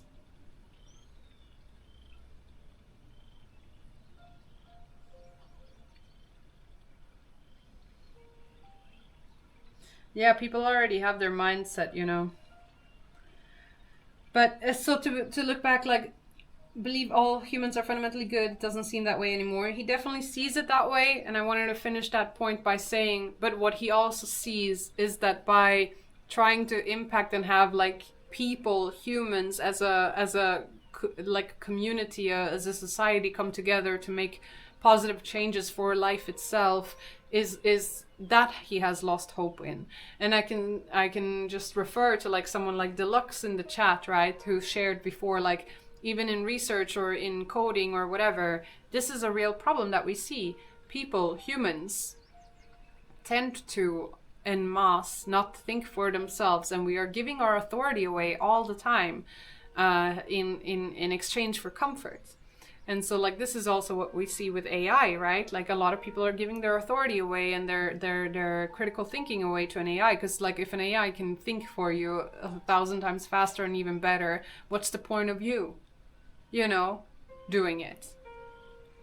So in a sense, like what's the point in putting a lot of effort in trying to raise awareness or like galvanize people, which is a very difficult thing to do, when you can build AI products that people then use in order to like have a positive impact. So it's more of a pivot towards what is most impactful, not because looking down on people or humans or other whatever, but rather what is the reality that we live in, and how does positive things get enforced in reality? Like, yeah, just looking at things for what they are, and trying to make a change based on the information at hand. That's all it is. It's not personal. It's not anything but what is, basically. I hope I explained that okay. I don't know, like...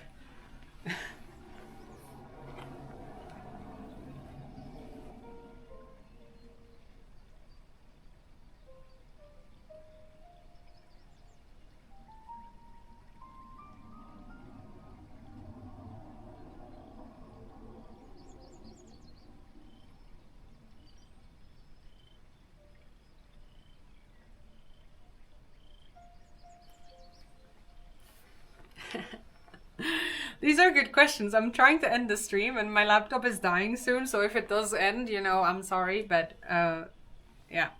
I will answer some of these things because it's fun for me too. Why do you think it's good to help poor, starving people survive and breed? Heuristical asks. Well, why do you think it's good for you to not starve and be poor? I wonder.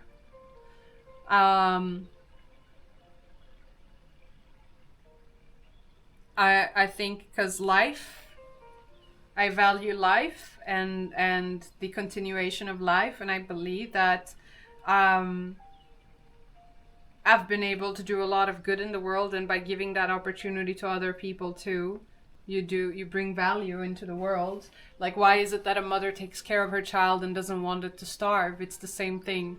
It's just an extension of it, you know, and understanding that, you know, life is not just about me. Life is not just about me or my direct circle. It's everything. I have this belief that everything is interconnected and that we are all basically one super organism. And to take care of myself also means to take care of the world, and not to put myself in a bracket of like, I'm better than this or that, or like, I'll let them die and starve because it's not my problem or whatever. It's like, if you have the capacity to do something about it, you should. And not everyone has the capacity to do something about it, and that's just what it is. I value life, says the girl in the compound where no one is a parent. I'm sorry if I'm annoying. I think you know you're annoying because you know that your argument doesn't hold true. Because you could say where nobody is a parent, but like, I value life is like, you know what my work is. I'm literally sitting here the whole morning organizing an event that will raise hundreds, or well, like tens of thousands of dollars to some of the most efficient life-saving programs in the world. And you're saying like, where no one is a parent. It's like, you don't have to be a parent towards your direct child to have an impact on hundreds and thousands of kids. So it's like, sorry for being annoying. Well, you know you're being annoying because you know your argument doesn't hold true, and you're just, I don't know why you're saying what you're saying. Maybe you feel triggered somewhere inside or something, I don't know, or maybe you're just feeling like being a troll, I don't know, but the logic in your argument doesn't hold.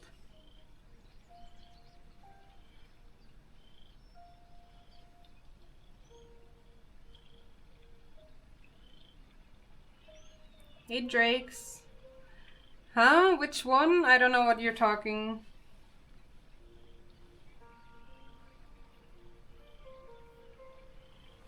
I say that because some people can't have kids, and I am always sorry for that.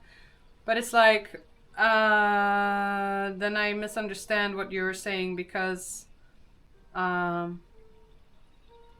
you say I value life, says the girl in the compound where no one is a parent, it doesn't come across as you being sorry for people who cannot have kids.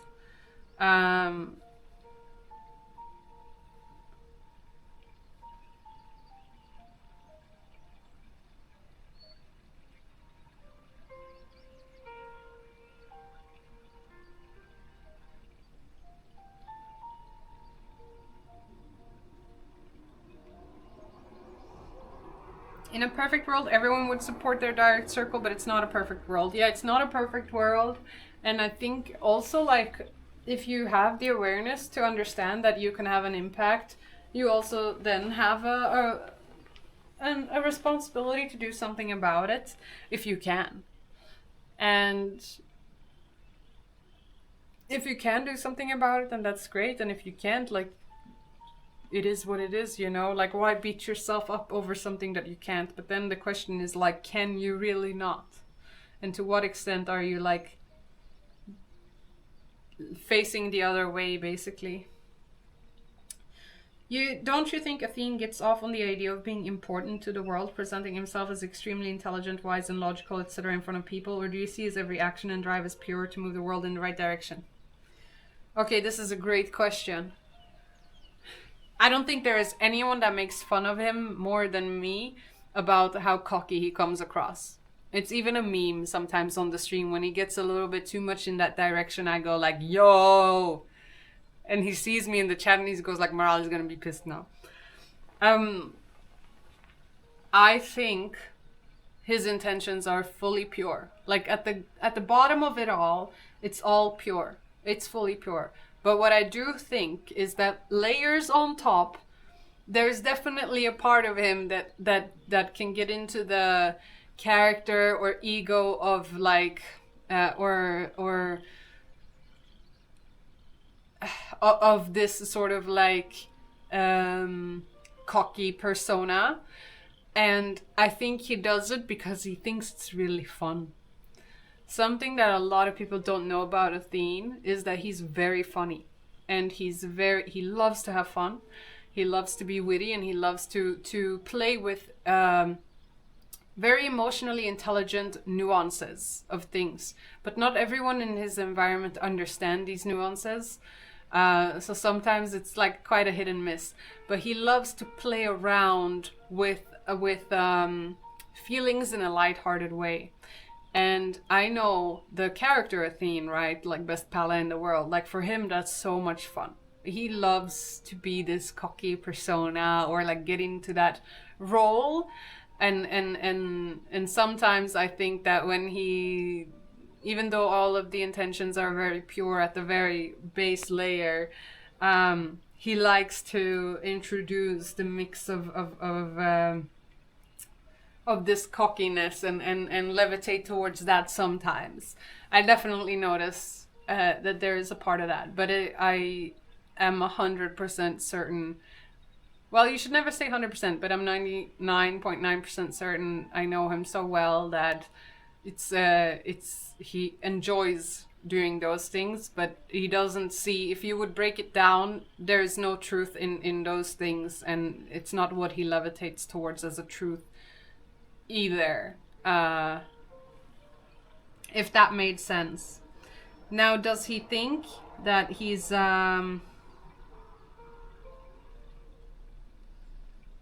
wait, where is the question?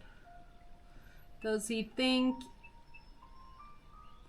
that he's intelligent, wise, and logical? I do think that, yeah, absolutely he thinks that, because he is that. He's not intelligent, you know, and he's not logical. He's one of the most logical people that I've met, but at the same time, like, he has his flaws, and what I like the most about him is if he's wrong, he has no ego about being wrong. Like, he will course correct it. Publicly is another thing, right? But like as a person, do you ever wonder if you managed to save some horrible people? No. And I'm sure that's the case.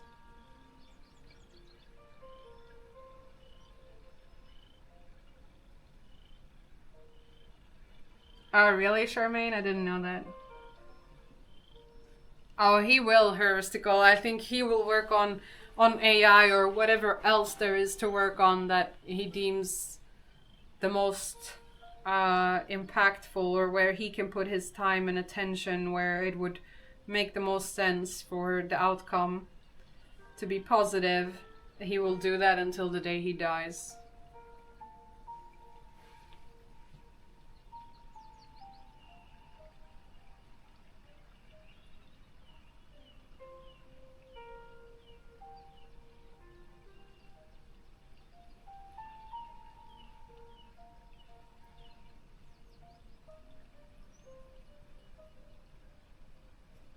if there was a person that would do it better, Pino, with the same level of integrity, he would be the first one to pass the torch. I didn't read your full comment, but like he would be the first one to pass the torch. 100%. And there's no part of me that is even doubting that even a little bit.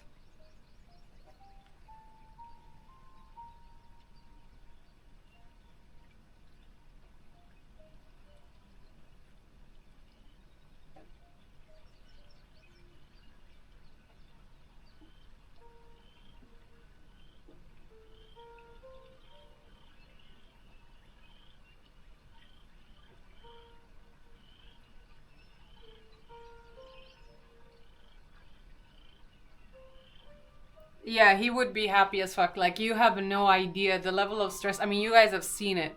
You guys have seen how much he's aged just the past 10 years, right? And, like, that's from an insane amount of stress. And I think if he could pass on the torch to someone that would be more capable and have a better overview and, like, would just outperform him, he would be so relieved. He would feel so good.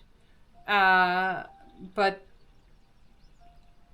nobody has been able to step up to that level in this environment so far, or even outside of this environment that we've come across.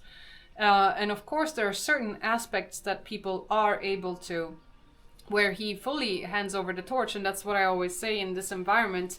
What kind of builds in this environment is a natural hierarchy, where when you take responsibility and when you're really good in a certain direction or in at some part, you get full ownership. Like you get full ownership and you execute on it. That's just how it goes. And the same is like the more ownership and the more capable you are of like taking the best possible decisions with the information you have at hand, and you follow up and you're reliable and all these things, right? Then you get responsibility. It's automatically like that here. It seems like everyone at the compound isn't obedient. Yes, man, absolutely not. No.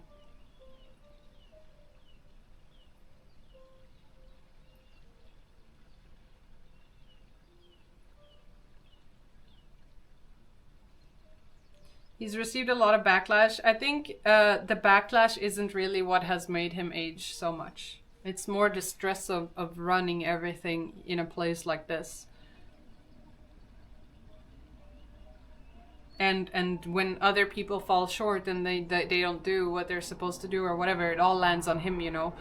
While he's also the face outwardly, he's also all the times we fail or all the times, you know, that something doesn't go right, he's the one that takes the punches. As well as when things do go right, he's the one that gets to get the public credit in a sense, but at the same time he also gets to take all the punches, which is not a nice position to be in.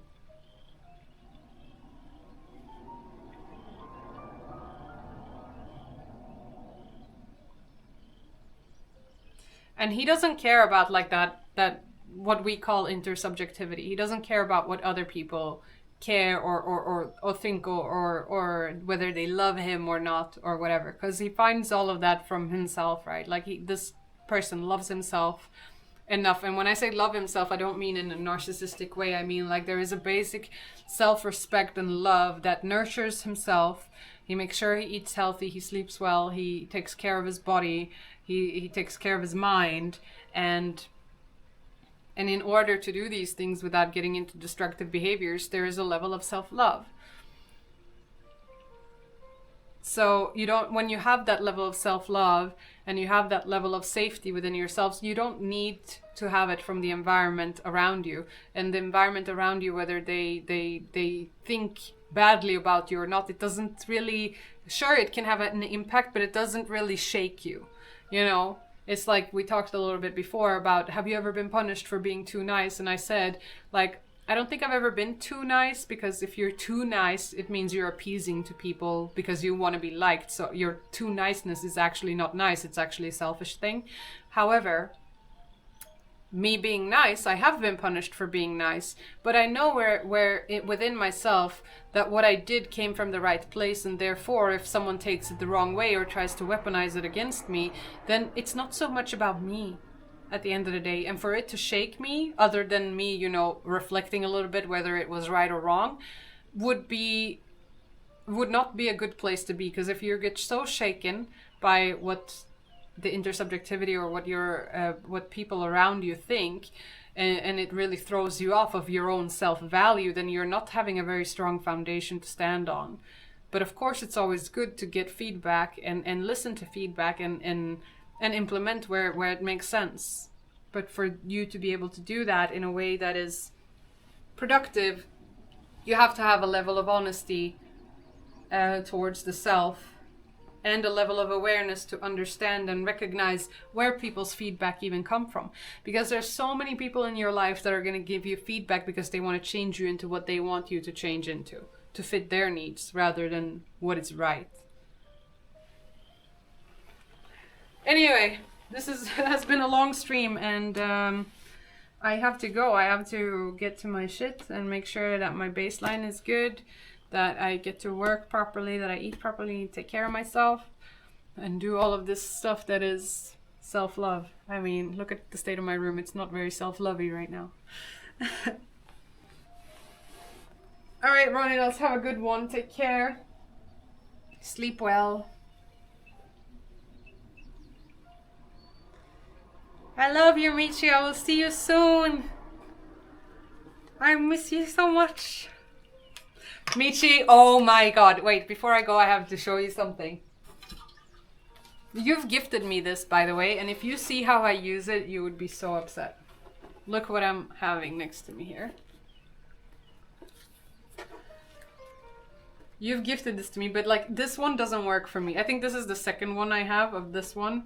It just doesn't work for me. But what I do use it for is chaotic notes.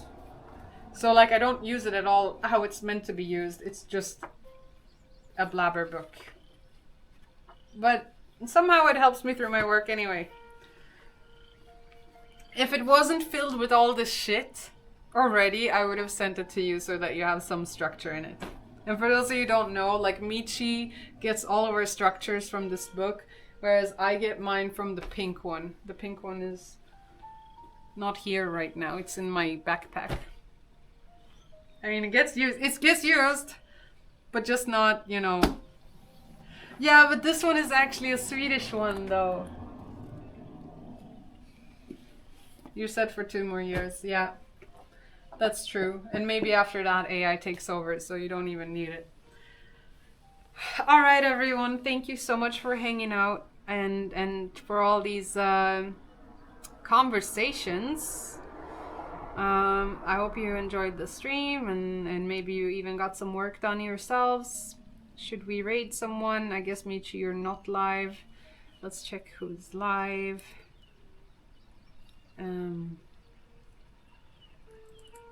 then I'm gonna see if Dana wants to go for a walk. How do you see who's live? Uh-huh.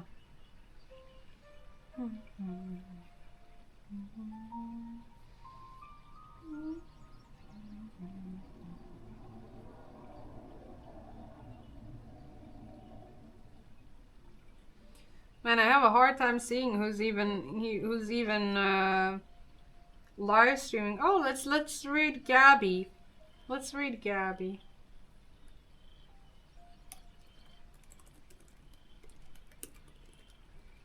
If you want to send her a heart in the chat, that would mean the world to me, and I think would make her day and would be very nice.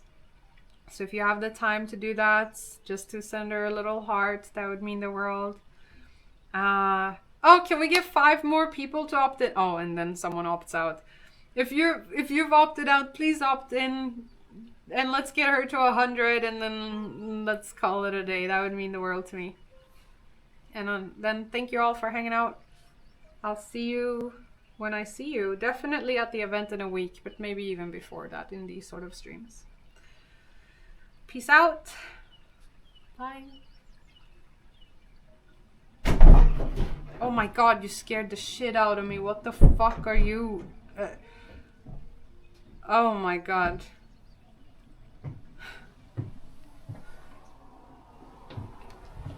You can give a wave to my viewers if you want. I'm gonna go turn the stream off. Fuck, you scared it. I'm lucky I don't need to take a shit because I think Hello everyone. I would have taken a shit. Hello everyone, Athene is here.